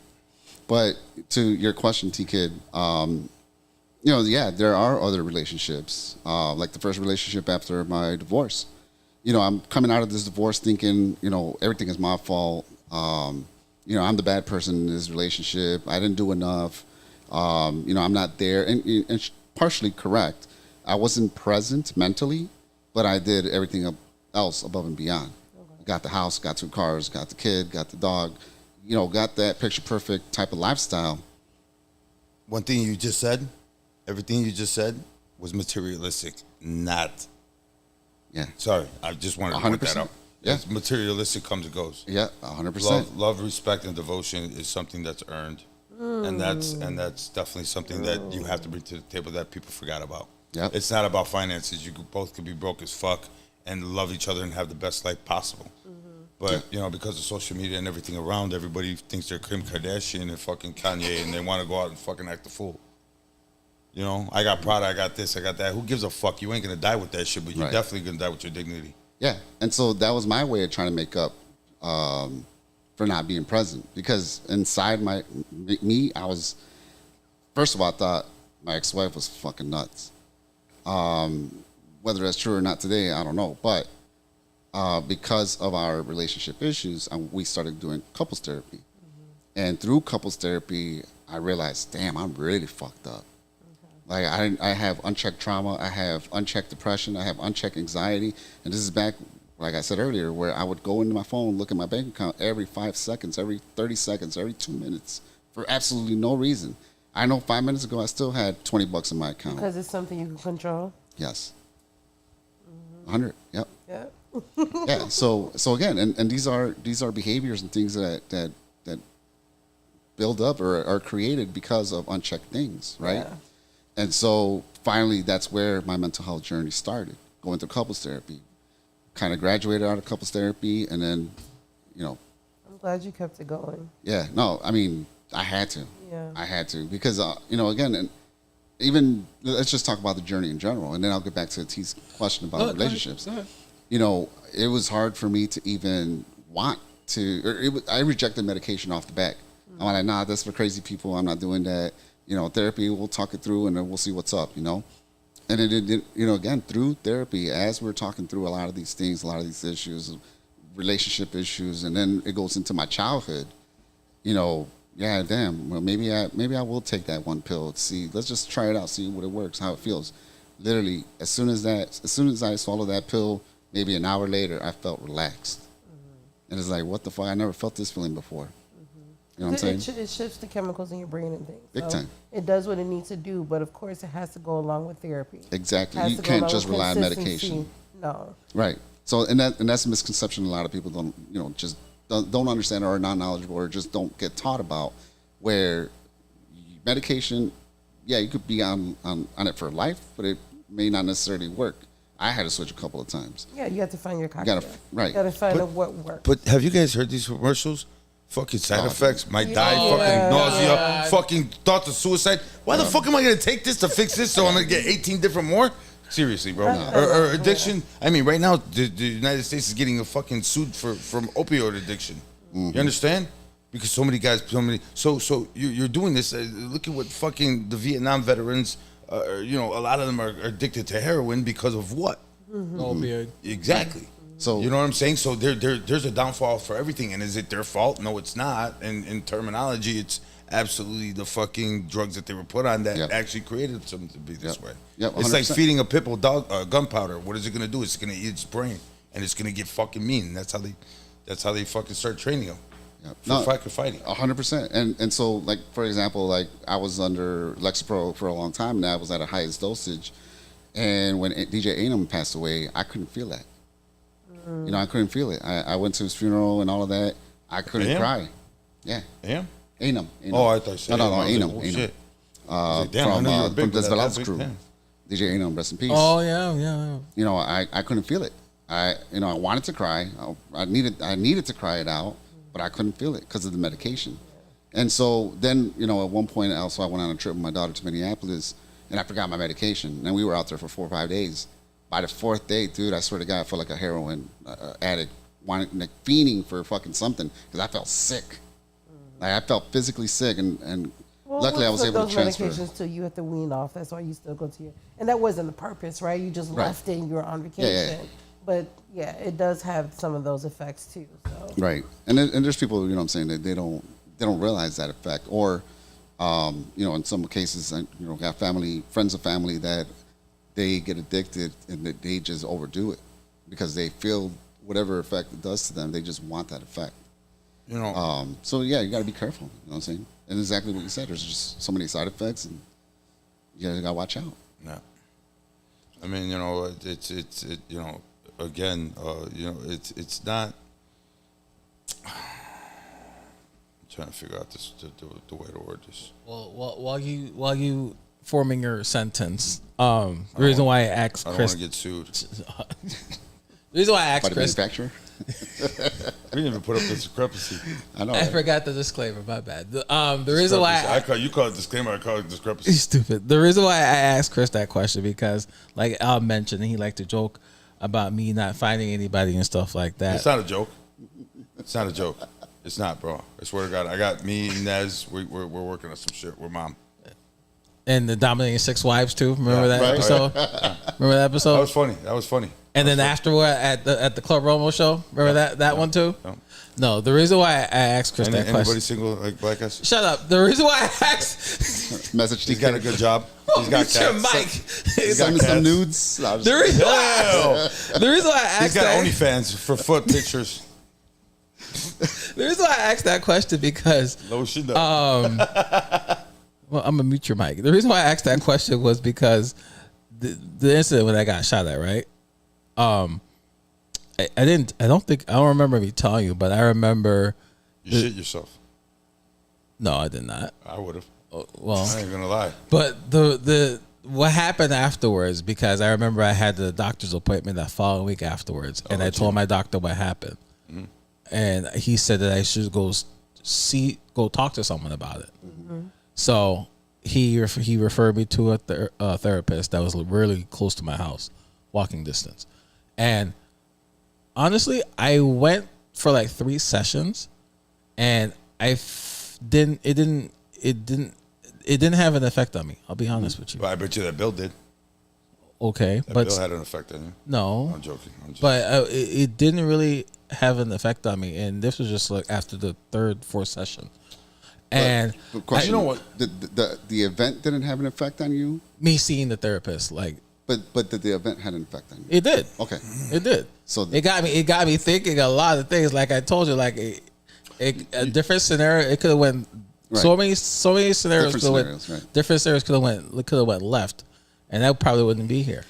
But then, so that's when I said that, you know what, I was seeing someone at the time, and I was like, you know what, I can't do this. I was like, you know what, I'll just be by myself for a little bit. And then you like to joke a lot that I like to travel and stuff like that by myself. So that's why I didn't put your business out there. But that's why I was like, you know what, I'm gonna start, doing things for myself and start traveling by myself and see stuff before I even. He needed to do that. Since we were kids, all he does is work. All he does is do all the things that never focus on himself. Yeah. So he needed that. So that's why. Wait. What you just say? He needed that time. He needs to do things for himself. He always works. He always works, but you said he never focuses on himself. No. Working is focusing on yourself. No, not in the way that he does it. Oh. It's bad. Yes, it was real bad. Did you see his credit cards? His credit cards are that thick. He needs to work. Okay? Focusing on what, bro? This guy's got an American Express Black. No wonder he's stressed nobody's out. got that, okay? So you bullshitter. Okay? Bullshitter. He works. Clearly she knows me a lot longer than you have. I don't give a fuck. I don't care, bro. She obviously. What up, G the Rocket Robo? But listen, a lot of she's right. No, she's right. Because no, she's not right. No, she is right. No, she's right.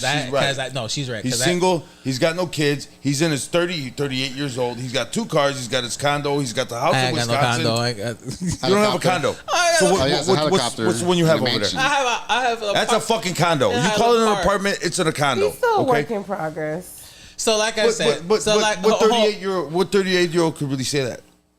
Oh. And it's successful. What does that mean? And it's successful. It's not a bad thing. It's a good thing. I'm sitting here telling you that you're 38 years old and you're doing good for yourself. Yeah. You are a hard worker. But here's the thing. That there's a lot of people out there that don't give a fuck about what they care about. They're on Social Security or whatever, and making whatever just to pass by, to where he's actually striving to make his life better. He's got 2 cars. He's got an apartment. He's got apartment. He's got the house. His mom. Whatever. He's doing good for himself. He's above the water and he's single. No kids. What 38-year-old could say that right now? Not a lot. Not a lot. Yeah. Not a lot. You're right. So when you say that he's always focused on himself. He's always been a driving man to work and not be lazy, and he's being fucking lazy now because he's Alex, Yeah. He's Jamaican me crazy. That's why I tell him all the time. No, she's right though. Hush. She's right though, because like I said, she's known me for a long time. No. But I have been working a lot, and basically I barely have very little time to myself and stuff like that. But that's what you want to do. Yeah, that's what you want to do. But from that incident where I got shot at, I was like, you know what? I'm gonna cut everything. I'm gonna cut certain things out of my life and start focusing on myself. See, that's where you fucked up. That's where you fucked up. because you needed a gunshot to fucking think about that and not have your own self-esteem think about that before. You need a life-turning event. Correct. You should always be first. You're right. You should always be first. You're right. There was one thing my grandfather told me before my grandfather passed away when I was growing up. He says, you were born by yourself, you're going to die by yourself. At the end of the day, you make sure you take care of yourself. But he didn't realize that until actually that happened. Correct. He's right. But that's what made me. That's what made me to to travel out of the country or a couple of times and just sit down and focus on myself and stuff. How many people you seen die in front of you? How many people have you held in your hands? Held in my hands as they're dying? Yeah, or just see 2 people. A traumatic death. 2 people. 2? Yeah, my grandmother and a friend of mine. But grandma, and no disrespect, I'm not trying to compare, but grandma died of natural causes. Yes. Okay. I'm talking a traumatic experience. Experience? Like somebody losing their head or crashing into a wall and just watching them split. One person. Okay. All right. I had 5. Okay. 5. 5 died pretty much right in my arms or right by me. Friends, close friends of mine. 2 of them were family. Fucked me up in the head. It really did. But you know what? In all honesty, it shows how short life can be, and that you have to make sure. I mean, it's not always your fault. Right. And what did you do to take care of yourself in those moments? You know what? I still don't take care of myself, but that's none of your business. We're not here. No, I'm joking. Okay. I'm just teasing. Whatever. No, I still. You know He's what? not paying you yet. You know what? Truly a It's not his royal. turn. We're doing the intake right now. So y'all A royal one. I try to focus on my family. Yeah. You know what I'm saying? Because it's not now only me. And like I said in the beginning of the podcast, I always wanted that one woman, one man relationship to where I can come home and there's gonna be arguments and whatever, but I just want that, and that's what I'm focusing on. Okay. But I do have a beautiful fiance / wife that allows me to do what I do.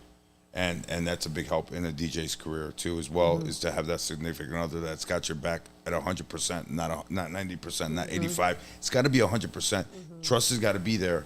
And I mean, she busts my balls every once in a while. Oh yeah, you see that girl looking at you. Right. Which I know she's lying, but still, at the end of the day, So I mean, I think I was blessed at this point. That's why I could look at my life and say that I'm pretty happy in where I'm at right now. Money can always be better, but money doesn't make the world go wrong. Does that make sense? That there's little things in life that you can do without having to deal with money. And love has no dollar sign on it, man.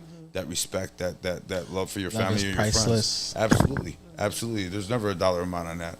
And your kids will understand when it's not, hey, let's go out for ice cream and Great America, and let's go out to the park and do something, and not everything's got to cost money. And not only that relationship that bond that you build. And all right, so here's one thing I'll put on the table right now. My son, he's 11. He's 12 now, but he's my only son. In my DJ career, I'm constantly busy. I'm working even during the week. So, and his mom's busy, with the shop. I know where this is going. I kind of kick myself in the ass now because I'm not a kid person. I don't know how to, and this is a downfall I have, and I've accepted it, but I don't know how to react to kids. Does that make sense? I'm more good with the teenagers and mid adults and whatnot. You know what I'm saying? Does that make sense? That I can talk to them like I'm talking to you guys now. I can't Google Gaga and all this bullshit, man. I hate when kids cry. I'd be like, get up, man. Brush it off. You'll be fine. Stop fucking crying. You know what I'm saying? I hate nagging. I hate that shit. So I'm just with kids, I don't know, man. I cringe. I love kids. Don't get me wrong. I love my kids. And I'm blessed, but my son is actually, I think he is, he's that slap in the face of reality. Does that make sense? Because he's just like me. Just like you. He's just like me. Just like you. So right now, that communication, now that he's 12, I'm getting a little bit better with communicating with him, and we're getting along the lines of father-son, not just friend friend, Yeah. type deal. Yeah. And I not mean- that nonchalant, not give a fuck. That's a demon that I was battling for a while. I'm not even gonna lie to you, but I've overcome it. Good. And I think the best, and no, please don't disrespect. No, I've been to therapists plenty of times in my life. I mean, for a long time. And I think in all honesty, if you can't fix it yourself, I mean, you know what I'm saying? I'm one of those people that I'll sit there in the dark room and I'll just sit there and I'll look at a stair, I'll blink at a stair wall, trying to figure out that equation, how I'm going to be able to do this. Right. How am I going to be able to overcome this? Yeah. How am I going to be able to, again, I was bad on drugs. I did a lot of cocaine back in, the early 2000s, because of the clubs and everything I was doing and hanging around with the wrong people. And I didn't go to counseling for that. I didn't do anything. I quit pro bono. I just quit cold turkey. So I think you should, if you can't fix it yourself to that, and I trust me, I've had those demons. I know exactly what you're talking about, Chris. I've seen them. I've been there. I've had that gun in my mouth. I've done it all. But there's more to life than just what you think of it, because you haven't seen it yet. You haven't seen it yet, but that experience could be so much better. And it did. After my divorce, I hated women. I told Alex, I told all my friends. sure it did. I fucking hated women. I was like, do you want to be dogs? I got you. No problem. I'm in the perfect fucking line for it, too. You want to be dogs? No problem. I'll be a dog, too. I'll be a dog. And I just, you know what? But that's not me.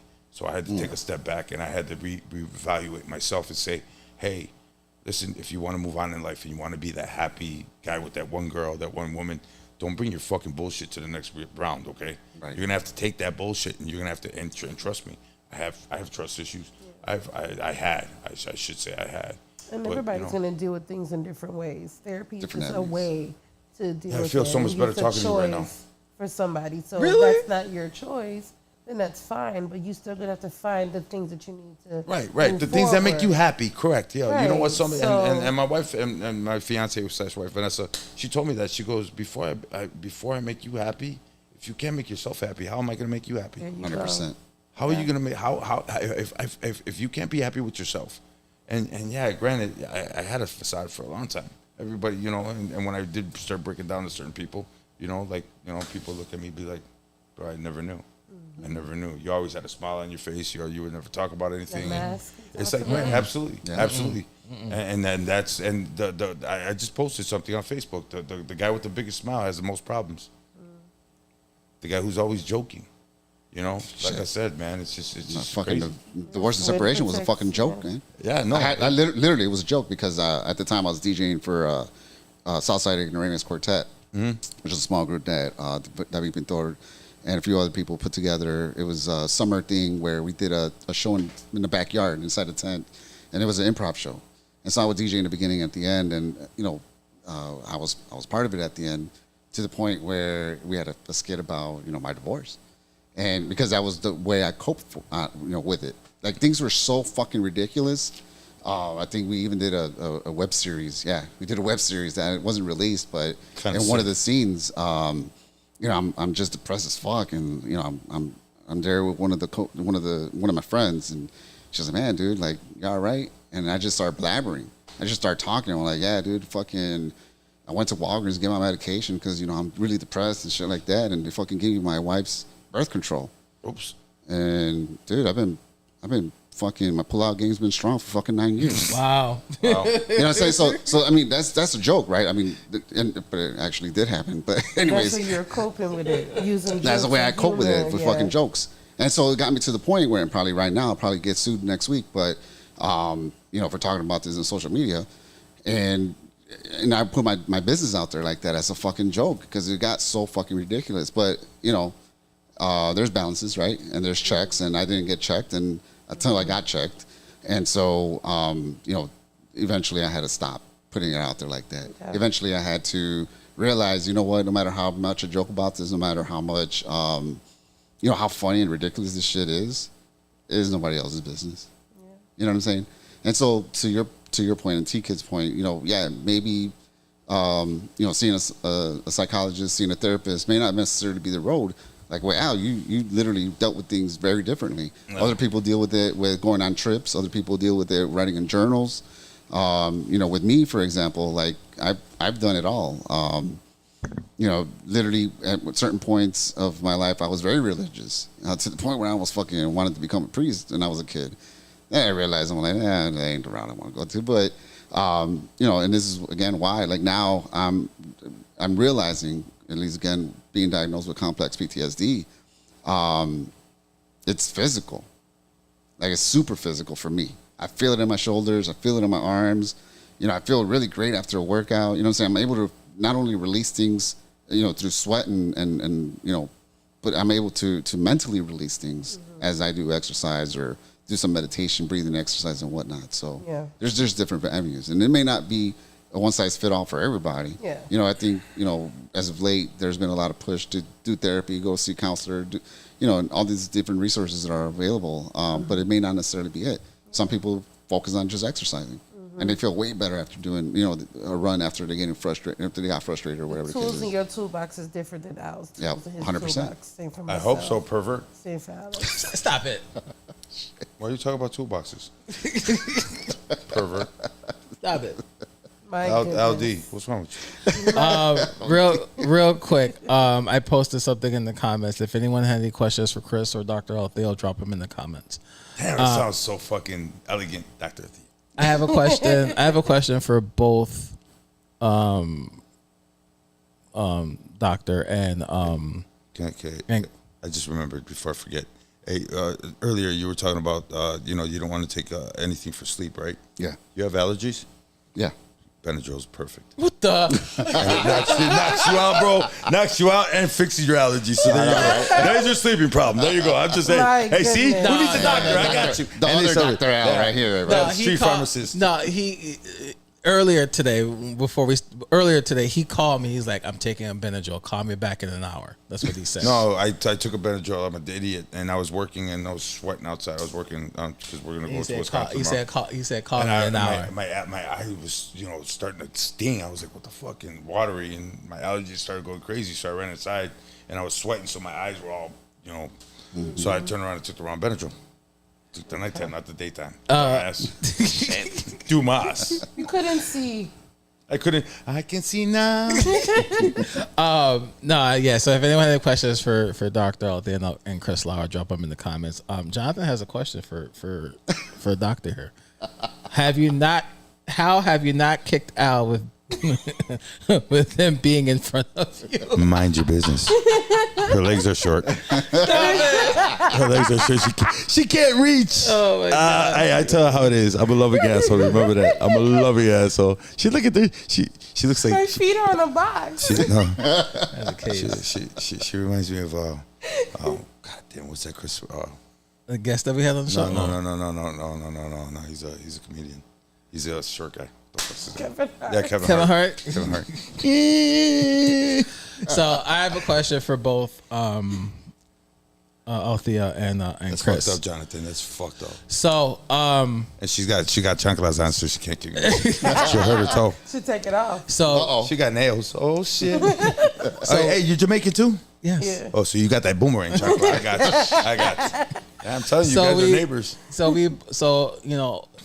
Both, all of us except for Althea, all of us are in this in the entertainment space. We're both DJs and What are you, stripper? shut up. We're both DJs, and obviously we're in this industry, especially in Chicago. It's a lot hard, a lot of pressure, and all that good stuff.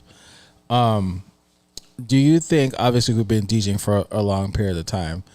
Do you? And it's kind of like a dumb question, but do you think like over time, Chris, like over time, like as we've been DJing as long as we have, do you think like obviously that'll mess up our mental health a little bit?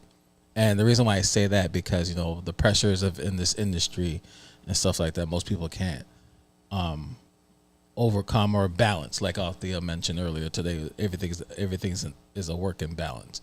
So do you think like for instance, we lost Avicii because of of that, and then Stop.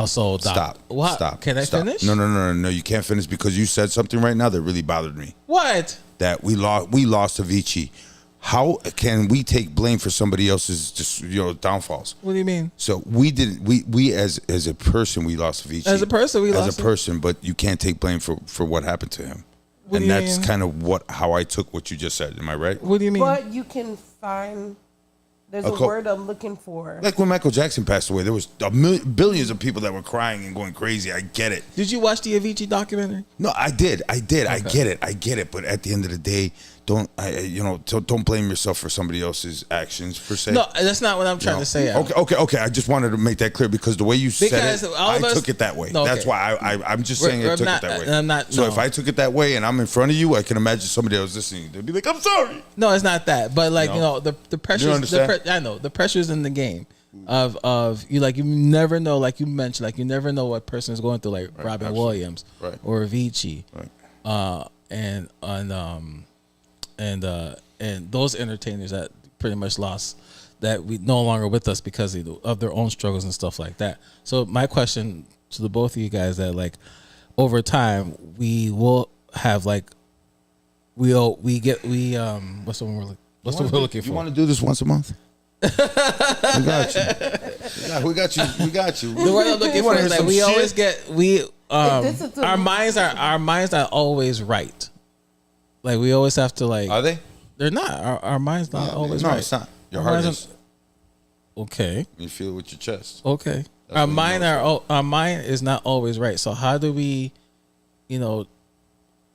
I guess navigate to get our minds right to, especially in the pressures of like the industry and stuff like that. First thing, stay especially positive. like DJs. Positivity is 100%. Okay. A positive on yourself and yourself being. Okay.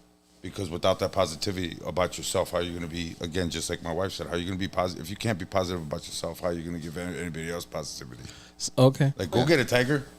Right. Go ahead, run across the street with trash But clothes. you need the affirmation from her in order for you to keep going. What do you mean? To stay Or within motivated.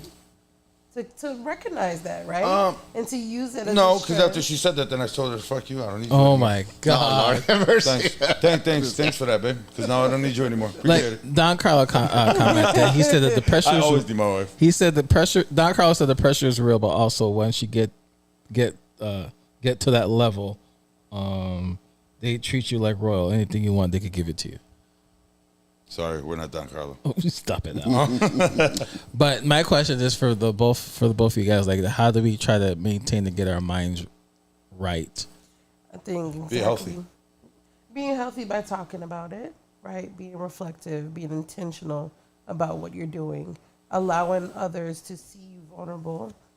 I always ask, what should I expect from? What can I expect from you, and what do you expect from others? Sometimes that reflection always helps, because every day is a fresh start. Every day have its ups. Every day have its downs. What are you doing to, right the wrongs or change things? And how are you celebrating the wins and things like that? So it's a lot of things that can be done. It's just what you're willing to use and what's helping you in that moment.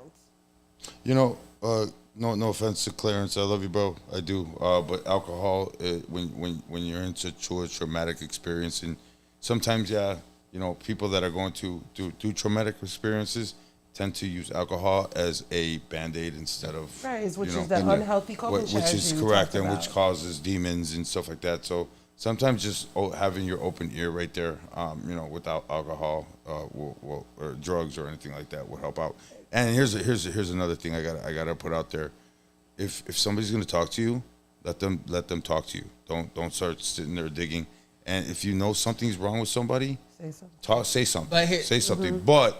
But say something in a nice way, and don't try to fucking start, Don't give advice. And then resources, yeah, exactly. Don't give advice. Don't give advice. You should try this. You should try that. No, dude, how do you know I tried it? Don't give advice. No, don't give advice. I mean, you talk to that person. Talk to that person. Whether you're giving them advice or not, whether that person was going to take it, it's on them regardless.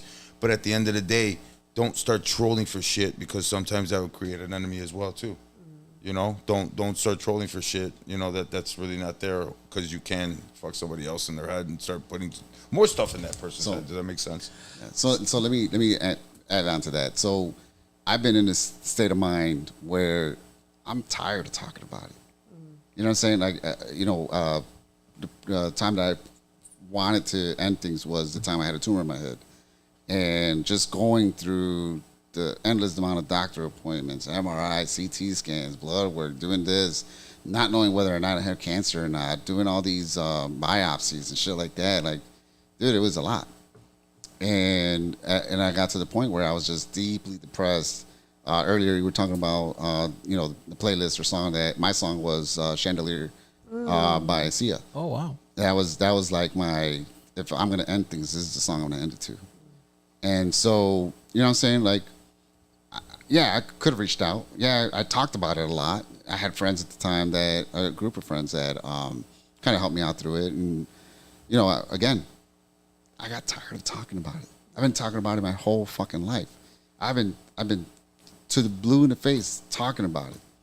I'm tired. So I totally understand somebody that is just tired about it. Like, and a lot of people say, yeah, dude, just no matter what time it is, just give me a call, this, that, and the other. I appreciate that, but I'm also tired about it. I'm tired of talking. I'm tired of repeating myself. I'm tired of replaying things every time I talk about it. And that's why, I understand people will just do what they got to do. That is wrong? Yeah, it's wrong. I mean, that's crazy. You know what I'm saying? At the end of the day, you got to realize you are strong. You got to realize that you can overcome this. So that time, I found a quote, and it was, do something today that's going to make tomorrow better. And that literally got me out of that. You know what I'm saying? And yeah, again, back to my point, the point earlier where, yeah, my daughter's my salvation to a certain point, but at the end of the day, I was still in this rut. I was still tired of it. I still wanted to just end it. Yeah. And so, again, it boils to Al's point. It really is about bringing yourself out of it. You could talk to a therapist. You could journal all you want. You could exercise all you want. You could work yourself to death, whatever the case is. But it isn't nothing changes until you change within yourself. Hit that clap. Uh-oh. What an ass. Joke's on me, right?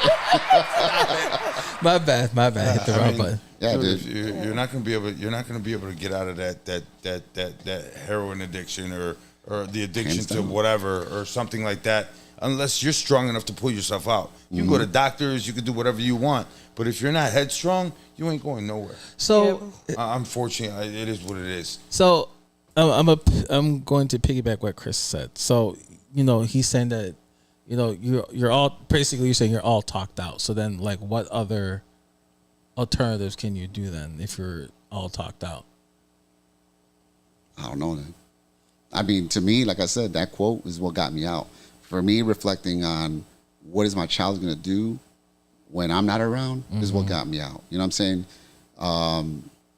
Because the reason why I'm, like, again, trying to commit suicide at 8 years old, because I was told I'm not supposed to exist by my parents. My parents told me you're not supposed to exist. You're a mistake. Things of that nature. So my confidence is already fucking 6 feet below. That's crazy. You know what I'm saying? And you know what I'm saying? It's still in me. Like, I still lack that confidence. As semi-popular as I am in the scene right now, you know what I'm saying? Like, semi-popular? Yeah, I don't know. Semi-popular? Again, I'm waiting for my autograph. Really? You know what I'm saying? Like, I don't consider myself popular like that. There's so many fucking other people like that. You got, I'm somebody made me the shirt. Thank you for it. I mean, again, like, I still just don't have that confidence, and it's something I'm working on, right? You know what I'm saying? Yeah. We're all a work in progress and shit like that. But Tika, to answer your question, as we further ourselves in this career, it doesn't matter, dude. You could be fresh off the street, learn just a basement DJ that just figured out how to DJ. You could be fucking 15, 40 years in. You could be famous DJ AM and status, above or below, wherever you're at. It don't fucking matter. At the end of the day, you got personal things going on, there are situations that have occurred. Like, for example, I would get, my girl at the time, she would get random emails. Oh, your man ain't faithful. He's talking to me, this, that, and the other. Like, who the fuck is this person doing this shit? You know what I'm saying? So situations like that could affect your mental health. Like with me, dude, me and her were fucking paranoid as fuck. We're like, who the fuck is watching us? Because they described her outfit. And it's like, what the fuck? Like, who the fuck is around us that be doing that shit? As a matter of fact, fucking New York, same fucking deal. It was she got a random text message. Wow. Random text message from a 630 number. Wow. But this one might be a little bit different. But it was a screenshot of a conversation that I had with a young lady that I met. So literally, it was me going out at Uptown with DJ Fat Man. He and others introduced me to some girl that was there amongst other people. There were multiple people that I got introduced to that night. We were all just talking, whatever the case is. I get a message at night, hey, nice to meet you. I'll see you later, or some shit like that. I'm like, hey, nice to meet you. That's it. Never spoke to that woman ever again. I would come across her here and there. And for one reason or another, that nice to meet you, nice to see you, was something that was delivered to her anonymously. You know what I'm saying? And by this time, you know what I'm saying, we have gone and we've obviously worked together 3 years. It's all AI's fault. You know, we were together 3 years, and it's like by that time it's like, this got no basis. Like I have never given anybody a reason to doubt my loyalty to them or anything like that. You know what I'm saying? Like for what? I barely got time to wipe my ass right now. What makes you think I got time to talk to any other woman like that? You know? So again, it could be things that you're going through within yourself, past childhood trauma or past relationship traumas or whatever traumas in your case, a bullet that went through your window. Yeah. You know what I'm saying? Or it could be something external or somebody out there to do that's just harmful. Yeah. Posting about fucking your fundraiser being a fucking scam. You know what I'm saying? Shit like that. Like, dude, it affects people. Stealing people's logos. Fuck, let's talk about that shit. Fuck all the hard work that fucking Dave C and fucking 3J put together and creating these fucking designs for T-shirts, and somebody wants to take credit for that shit. And look, you stole fucking 3J's look. Yeah, dude. Actually, I'm working myself out of that. I'm last Halloween was the only year that I probably could have pulled off the 3J costume. The look-alike. I just needed to shave my face and all of that, and I was 3J. But recently I lost 40 pounds. So Congratulations! But I can't take all the credit though. I can't take all the credit. Actually, I cheated. So you know what I'm saying? Like I cheated. I started taking Zepbound. So December I felt heart attack symptoms. Went to the ER. My arm went numb. My heart was fucking just racing. Blood pressure was fucking high through the roof. Damn. Dude, like it was Pre-workout. Huh? Pre-workout. Pre-workout? I know, right? Shit. Nah, shit. That shit didn't cause me to cut weight, nothing. Mm-mm. But no, I'm not. Mm-mm. But yeah, no, so you know what I'm saying? I went to the ER. I'm all like, dude, like what the fuck's going on? I think when I got dehydrated, one of the years that I did House of Soul after surgery, or no, it was before surgery or after surgery. And the point is, I did House of Soul for 4 days out in the heat, got dehydrated. I got more testing done then on my heart than I did this time that I literally felt like I was going to get a heart attack. So anyways, point is, that was my turning point. I'm like, I got to cut weight. Like, for the way my schedule is right now, I got absolutely no time to go to the gym. Mm-hmm. I barely got time for myself. I barely got time even for my daughter at times. You know what I'm saying? Like, my schedule just, with school, working full-time, being a full-time parent, being a caregiver for my mother, DJing, and all this other shit. That's a lot. I got no time. Mm-hmm. So what's the next best thing to do? Well, let's see what this injection is going to do. Mm-hmm. Yeah, I got lucky, dropped 40 pounds, but there's also, again, to your point, side effects. Side effects, yeah. What was happening with me? So that GLP-1 it basically holds or slows your stomach. Metabolism. Your metabolism slows down significantly. But also gives you nightmares, depression, all that, suicidal thoughts, suicidal tendencies, stuff like that. Oh yeah, I mean, dude, there's just endless amount of science, and everybody's different. And just like you just said, everybody's different. Just because somebody says that, it's like I need knee surgery, and I got 50 people saying do it. I got 50 people saying you're out of your fucking mind because it's not going to be it's not going to be right. I'm 50 years old. I can't be down for 6 months. I'd rather deal with the pain now than what some of these people are talking about. Right. So it's not. It might work for some. It might work for not work for others. But as a human being, as you guys are intelligent, you guys are very intelligent. You guys are you're self-sufficient. You guys are doing it, and you've been doing this long. Just keep going, man. I mean, what's the worst that can happen? What's the worst that can happen? Nah, there's no worse.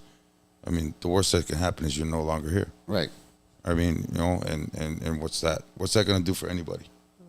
What's that gonna do for anybody? It's and I'm not, those demons are evil. I know they are, and I've been there. I've seen them. I've talked to them. I've done it all. Trust me. Mm-hmm. And you know what? It's not. It wasn't my time. It's not your time. I mean, and you should just live life no matter what happens. Because, like I said, while you're down here, it's just one big school, bro. That's all. It's one big life lesson. You understand? This is how that story is written upstairs. And as much as nobody, you might not believe in, religions or anything, the people that do, I mean, we'll see you on the flip side, unfortunately. But, it's going to be inevitable for anybody. Mm-hmm. I asked Alex a long time ago, and he still can't answer this question. Okay. No. I'm going to ask it. Let's hear it. I'm going to ask it. No. I'm going to ask it. Shush. Let's hear it. Let me ask you a question. All right. Why do babies die? Complex. Why do babies die? I wouldn't even want to answer that. No. What I mean by that, is it a doctor's fault? Is it a parent's fault? Or is it just the way the book was written? I don't know. I think it was the way the book was written. Because Alex sits there, oh, your health. Go to the doctor. You can go to the doctor 20 times in 1 month, and they're going to find something new. Or God forbid something is to happen. Just cancer just booted up. Cancer could come quick and give you 3 days. You understand? Without you even knowing. I mean, so, and Alex is, go to the doctor. My knee hurts. Go to the doctor. I got a nosebleed. Go to the doctor.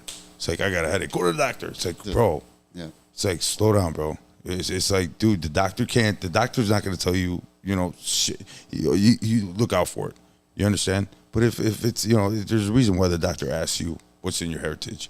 What's your grandmother have? What's your grandfather have? What's your mom? You know what I'm saying? Because that shit's inevitable. So, I mean, if you're going to get it, you're going to get it, whatever. But, I mean, it's not up to a doctor because he's always doctor this, doctor that. And no offense to you. You're a completely different doctor. But, I don't want to get shafted here. But, you know what I'm saying? But he's like, go to the doctor, go get checked. You know what, dude? It's not up to the doctor. It's up to the man. I believe it's up to that man upstairs. Yeah. Who, when he's got my book written. I don't know when that day is. I don't know how I'm going to do it. I hope it's fast. It's divine. That's all I ask. It's divine. That's all I ask is if it's fast because I'm a pussy when it comes down to pain. But I hope it's fast. Really? Oh, yeah.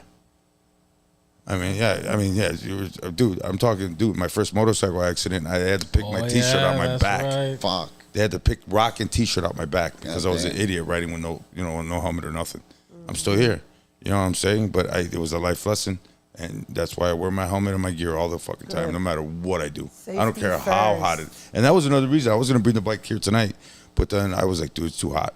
It's way too hot. No, I'm good. I mean, dude, you could die from heat stroke. Just sitting at a light. I've seen guys fucking keel over because of all their gear. You know what I'm saying? Heat stroke. It is what it is. But at the end of the day, protect yourself.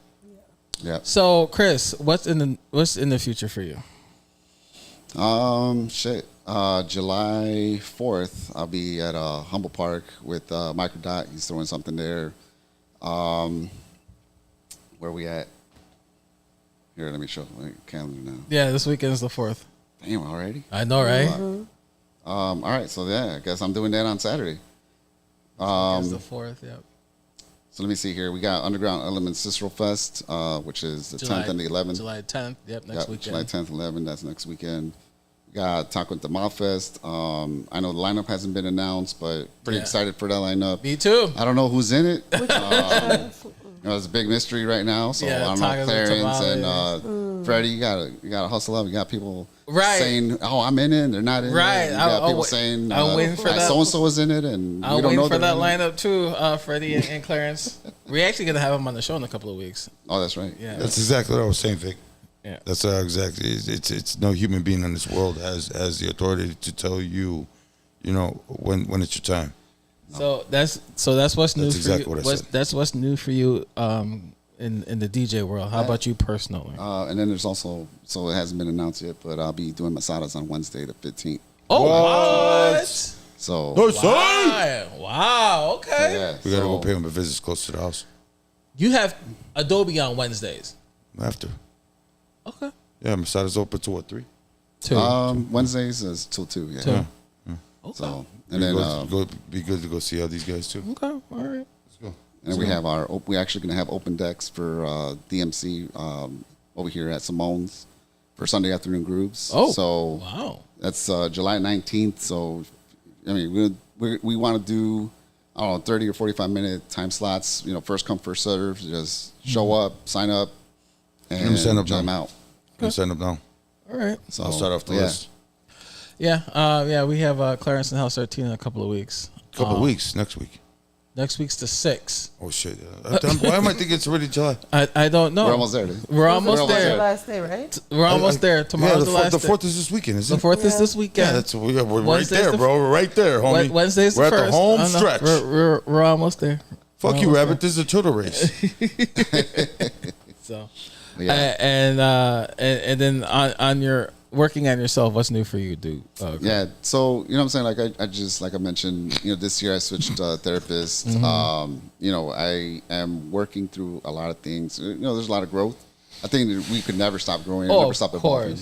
You know what I'm saying? So, one of the things I want to do is let go of the resentment that I have towards my mother, because she's the only living parent that I have right now, and because she has dementia, and so she now lives with me because I'm her caregiver.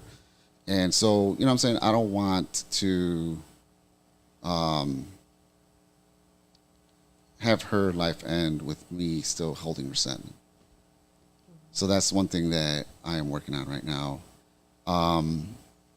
That, and with the amount of stress and the amount of things that I got going on in my personal life, just working on myself. Okay. Be able to not, be snappy and, Can I ask you a question? talk shit and all this other stuff. Yeah. Now you just said you wanted to you don't want the resentment, right? Does it make you feel any better that you let go? You're still working on it. I mean, I want to feel better. Like, I'm tired of it. I'm tired of, You're tired of that demon. You're tired of all the demons carrying in that that closet, shit, dude. right? I've been Correct. carrying that shit my whole fucking life. Correct. You know what I'm saying? And, I mean, and it's I'm sorry, I'm a little bit tougher than you, but obviously it's a parent, so I don't know how I would react to something like that. But I've lost some dear friends and cousins and relatives because of stupid shit like that. You know what I'm saying? And I shouldn't say stupid shit because what's stupid to somebody might not be stupid to somebody else. You understand what I'm saying? So, but I find that in Alex is dude, I had to tell him to shut the fuck up one day, but he knows. Oh, because I was right. No, because you're wrong. Because you want to be fucking Mr. Care Bear over here and fucking tell me to go and fucking squash all the beef I have with people. Go ahead. And it's not beef that I started; it's beef that they started. And I was always a friend or a brother to them, and like I am with everybody. You guys ever need anything? I'm here. No matter what, I got your back. If I can't get it at that point, I'm gonna figure something out. But I'll always be there for you, no matter what. So I don't deserve. I don't think I should deserve that. And these people turn their back on me, so I turn my back on them. Fuck them. So I mean, but with the parent, like I said, it's a little bit harder with the parent. I was mad. I remember I was mad at my dad for a while because of some stupid shit that happened in the family. I think I was mad at my dad, but I mean, I don't. I don't know. Me and my sister, I stopped talking to my sister, my little sister. You remember that? I remember that. Me and her stopped talking for a while. And I finally buried a hatchet with that. there you go. And I feel a lot better. Yeah. I do. Yeah, I feel a I lot bet. better because it's not lighter. it's not as awkward at the family parties. You know what I'm saying? It's not awkward. Aside No, from that, and I love my sisters. I do. It's sibling rivalry per se.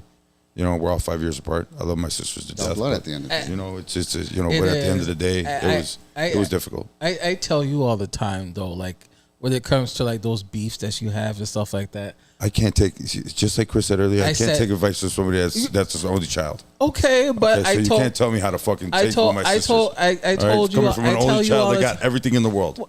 Not true. I Yeah. tell you all the time. Yeah. I tell you all the time. He had Game Boy, he had Nintendo, he had Atari, he had I had none of those scooters, bro. He was the only I kid, tell you all the time. only black kid in all white high school. Now he has a condo, helicopter. Yeah, right. Told you. He's got two cars. I tell you all the time. got two phones. Let stuff go or try to talk it out. Fucking asshole's got his own podcast. But you don't even. I know you're not talking, but I said let stuff go. I say let stuff go when it comes to certain situations, or let it go, or talk about it. But you choose not to. She's gonna see with me. You stupid, but you I gotta choose do not what to. But I So mean, like I again, said, you I'm do not, karaoke? I'm not. You do karaoke, don't you? Yeah, you're full of shit. Stop it. I'm But I'm not. Couple shots of Patron, girl. You're gonna be singing Cincinnati Twain. I'm not professional. Chris was about to say something. No, I was going to say. I mean, that's everybody's journey, right? Right. Everybody deals with things very differently. Of course. It may take out, a few months or a few years to kind of get over things. It might Like just 10. take you, other times or different avenues. Again, like you travel, that's therapeutic for you. Yeah. Al kind of just sitting in his thoughts, trying to figure it out, meditate, pray on it, and that's his thing. You know what I'm saying? Me, on the other hand, I need to talk to somebody out, professional, talk it through, and then kind of hear advice and figure it out from there. Al doesn't pray or meditate. He just yells at people and calls Me and Point. There's something that he told me a long time ago, bro. And you know what, man? He got pissed off at something. Something, and he called me and we were talking. He vented to me, and he said something that day that really dawned on me and it really opened my eyes. But he turned around. He goes, "Dude, fuck the money. I don't care about the money. It's not about the money. It's a simple fucking thank you, and everything will be cool." And you know what? Ever since he said that, man, it dawned on a whole new light on me, man. It was just like, it's seriously about that handshake and the thank you. Yep. Simple fucking thank you. And no matter how big, how small the job is. I mean, even if you are paying them and they hooked you up, thank you. Yep. Thank you, Athene. I mean, at the end, We appreciate you being here. Thank you. We appreciate you. I appreciate you. Fuck these guys. So I got your back. I got your back. No, but but seriously, thank you. a theme this weekend was staying humble. You know what I'm saying? Yeah. There's a lot of people out there that are Same in Humble Park? Humble has a humble park, bro. No, but you know what I'm saying? Like, you got a lot of motherfuckers out here with egos, like through the fucking roof. Oh. Yeah. Shots fired, Jonathan. Shots fired. Shut up, Al. Shots fired, Alex. Shots fired. Shut up, Al. You got rubber bullets in that gun. They're bossing everywhere. Stop, Al. Stop. And we should again, post it to. Shut up, Al. Should post it to his wall. Go ahead, Chris. it's so you know what I'm saying. There's just a lot of motherfuckers out here that are just not humble, like to talk shit, run their fucking mouths and shit like that. You know what I'm saying? You got other people that are leeches. They want to leech off somebody's fame or somebody's spot, and you got other people stealing shit, whatever the case is. Hey, I appreciate it. I appreciate you. I love you guys. You know what I'm saying? To your point, a simple thing could go a long way. A simple conversation, a simple handshake. A long way. Yeah. You know what I'm saying? Like, hey, you know what? There's a misunderstanding. My bad. Or whatever the case is. We're all fucking human. We all, as women, as men, we all put our fucking pants on one leg at a time. You're fucking still standing up, pissing, or doing whatever you need to do. We're all fucking human. Act and treat the next person like they're human. Don't be a piece of shit like like the guy he was talking about earlier. That guy's a piece of shit. I'll tell him I don't give a fuck. I don't care. He's a piece of shit. Oh, God. Be humble. Okay. Be fucking humble. Right. Be humble, because there's a lot better and a lot bigger than you that'll put your dick in the dirt no matter how long you've been around, and they still got more respect than you do. And you know what? Maybe people would actually maybe respect give you absolutely respect you a little bit more if you would just take your fucking ego and bring it down to here, okay? Because we're all rocking big stages. We're all, granted, you were on a bigger stage. You had that limelight at that time, which was a perfect time to have that limelight, and that's what blew you up. Other than that, bro, you can ask any 23-year-old, bro, who this guy is, and they're gonna be like, "Who the fuck is that? What radio station is that? Huh? Who? Oh, I think my mom listens to that guy, or my grandmother. Who knows? I'm just all I'm saying is take that, because we all are human. We all just respect one another. That's it, bro. If somebody's having a problem, if they're gonna talk to you about it, let them talk to you about it. But stay in your fucking lane. If they're not going to talk to you about it and you hear through the grapevine, sometimes it could work in both ways, man. But if you're going to be a friend, there's going to be a way you're going to want to open up that conversation and end that conversation. Does that make sense? And that open and close is all based on love and respect. That's it. Love and respect. Those are the two words you got to remember. Love and respect. Right. Respect and love your fellow person. If somebody did you wrong or whatever the case is, and you know what? Either forgive and don't forget. Yeah. Or, you know what I'm saying, figure it out. because hanging on to that grudge, like again, I'm hanging on to a lot of personal shit from my childhood and all of that, is doing me more harm than Right, anything else. absolutely, and that's what I'm saying. And that's what I'm saying. You guys, I mean, there's certain things that I've dealt with in trauma that I deal with. You know, when I get on my bike, I've been riding for fucking over 30 years on my motorcycle, but still, every day it scares me because of the shit that I saw, the shit that happened. I mean, dude, when I DJ, I still have a fear of getting shot. I don't know why. I had a dream years ago that I got shot in the DJ booth, that somebody walked into a club and just opened fire, and I was the first one to get hit. And the DJs are usually the top, we're up, So it's just a fear. It's just, you ever had that traumatic dream and it just sticks with you, and that's something that sticks with me a lot. And that's kind of why I kind of always watch my six everywhere I go. I hate to have my back against the door. It just drives me crazy, especially at players. You know what my fear is, man? What's that? That one day I'll walk into work, go through the kiosk and all of that, and I'm not wearing any pants. Oh. That sounds dude. That sounds like an old man problem. That's a fucking fear that I have, like that I'm so mentally occupied with something else that I forget to fucking wear pants on the way to work. You know what? That's not a fear. That's actually a goal for me. Oh damn! That's actually a good ass night you had last night, bro. So I forgot my pants. Crazy. That dude. That's a high five. I'm gonna Chris, whatever you did last night, high five, and then you go wash your hands. Y'all crazy as hell, bro. If you walk into work without pants on, bro, I'm gonna tell you. I'm gonna turn around. I'm gonna be like, dude, I just high five you and be like, what? I would high five him, dude, and be like, whatever you did last night was awesome. Good job. What? And then remind him to go put on some pants. Right. Yeah. Right. Yeah. Or give him the day off. All right, before we get out of here, Chris gave me this this flyer in the chat, so I wanted to bring it up. And in case you guys didn't know, July is National Minority Mental Health Awareness Month. So are we minorities? And men's health awareness month too. Yeah. Okay. So yeah, and men's health health awareness. Yeah. So but yeah, I wanted to just have that up there regarding the mental health awareness month and resources in the city around the city of Chicago. Like if you need someone to talk to, you could call or text 988. That gets you to the suicide and crisis lifeline. Give us a call. Okay, Al. How long have we been telling people to do that? We've actually, when we did the mental health, when we first did it the first time, we had a couple people inbox us. Yeah, we and did. then remind them about the resources and give them the tools that they need. Right. And because I don't want ear as well. Right. I listen, and I'll tell you straight up, man. Listen, I'm no therapist, and I'm not going to tell you what's right and what's wrong. I'm going to tell you my situation, what I would do, or how I think about it, but don't take it, as 100%. You know what I'm saying? Mm-hmm. Look at, I'll talk to Alex, I'll talk to Chris, and I'll talk to somebody else, and you're gonna get 3 different stories out of three different people. Yeah. So now that again, don't get confused about it. Take it with a grain of salt and figure it out from there, and see what's gonna work best for you. Exactly. Only because I'm not you. You can also contact the Betty D. Harris Family and Child Clinic, 847-333-4300. Wait, you have a clinic? No, I do not have a clinic. Oh, because you said Harris. Whatever. Sorry. You can also contact. You're pissed, bro. You're holding out on me. You can also contact NAMI Chicago. NAMI is the National Alliance on Mental Illness. So that's what all the credit cards come from. 833-626-4244.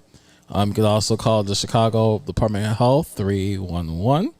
And then there's also a link for free and low cost mental health resources. As Chris Lara mentioned, seeking help is a sign of strength. So, Victor, it can only. I love those. It'd be dope. Yeah, that'd be dope. So you read Victor? What did DJV? What did DJV say? That was DJ T Kid. No. Oh, my fear is T Kid shooting Al, and then me right after. Well, y'all crazy. Never me. Hey, because he's got a problem with Latinos. Okay. Oh Lord, that mercy. Yeah, remember he's traumatized because of his ex-Latina girlfriend. Oh God. No, the only thing we have to thank her for is the bachata and the Rolling Stones. Is that how he became the Chicago's blackest Latin DJ? He was in. When you get a black and you get a Mexican, and they get injected, they come Jamaican. How? On that that note, Chris. I'm just fucking around. God Chris, damn it. Althea, thank you for joining us. Thank you for what are you being doing here. next week? What's up? I think we need Clarence for Clarence. Right. We need Clarence for Clarence. Right. Real quick. You want to talk to a really fucked up person? No. No. I thought he was about to mention envy. No. Yeah. Let's do it. No. You want to meet her brother? No, let's not. Athena? Let's not. She's falling asleep. Anyways, again, Chris, Althea, thank you for joining us. Thank you for being here. Thank you for sharing your story. Really, really appreciate it. I know it's a very touchy subject and sensitive topic to talk about, but it's hard. I'm glad that we are here to all talk about in what I feel is a very, very comfortable, safe space. So, if you guys have any questions for Althea, you could visit her website. I'm going to post it in the link right now. exhaletherapyllc.com. She'll reach out to you on social medias, and if you have any questions for her or anything like that. We're signing a contract. She's gonna be with us once a month. Yeah, she's going on contract. At that time, you gotta pay her. That's fine. Hey. That's fine. Well, you Money get the talks. You get the sponsors. Money talks. Remember Prevagen. Prevagen. Remember. Right. Sponsored Prevagen. Right. You know what Prevagen is, doctor? No. Why aren't you a doctor?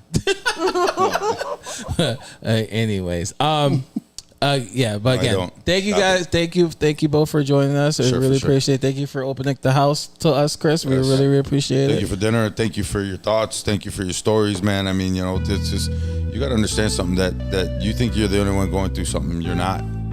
There's somebody around this world. There's somebody right next to you that's going through the same shit that doesn't want to talk about it. Right. And rather deal with them by themselves. Mm-hmm. So you never know, ladies and gentlemen. You never know. What's the worst that can happen? Your business gets put out into the street? Fuck it. Who cares? Who's going to remember? That ass. Who's going to remember? You're right. Nobody. You're right. Nobody cares. Everybody's gonna live at the moment and not with their life. Right. Okay. Yep. All right. That's the end of our So show. fuck the world. Oh, okay. No. That's the end of our show, guys. Thank you guys for tuning in. We really appreciate it. If you guys haven't done so, like us on our social media pages on Facebook at The Industry DJs, also on YouTube, TikTok, and Instagram at The Industry DJs. We're doing this live every single Monday here on our Facebook page. Live also on TikTok. With our new co-host. Live also on Alan TikTok. Alan Al. Oh, Alan Allen. Ooh, Los Tres Amigos. We do this Los live. Tres Jamaicans. Wow. We also do this live every single Monday here on our Facebook page at The Industry DJs, also YouTube, TikTok, and our Instagram at The Industry DJs. Next week, we're back at Al's house. Next week we're back at Al's house. We have DJ Dynamico coming back with DJ Matador. So they'll be on the show next week. So tune in for that. Flyers will be out by the end of the week. But yeah, that is the end of our show. Bro, you never. Dr. Althea, thank you for coming. I really, really appreciate it. It was good. Vic, I don't know if you heard, but my world revolves around that man upstairs. Oh, okay. Always. He comes first. All right, Melissa, thank you for coming, for tuning in. I really, really appreciate it. So hey, we gotta sign contracts. Okay. We gotta go through discrepancies and everything. Oh, okay. Or I'm sorry, disclosures. Disclosures, disclaimers. Disclaimers, disclosures, whatever you want to call it. Okay. Sign here, dot here. Let's show you. You're good. All right. To the words of Party Rock Peace, support your local DJs. To the words of Outdoor like this. Stay safe, stay cool, and stay vigilant. Yeah, stay cool. And when I It's say very hot stay outside. cool, it's fucking hot outside. It's hot as If hell you haven't been outside. outside, it's fucking hot outside. hot. And those clubs that don't have AC, shut down for the 2 weeks. Again, thank you guys for tuning in. We'll see you guys next week. Peace. Yeah, peace. Thank you guys. Thank you. We appreciate both of you guys. Thank you. Seriously. This is awesome.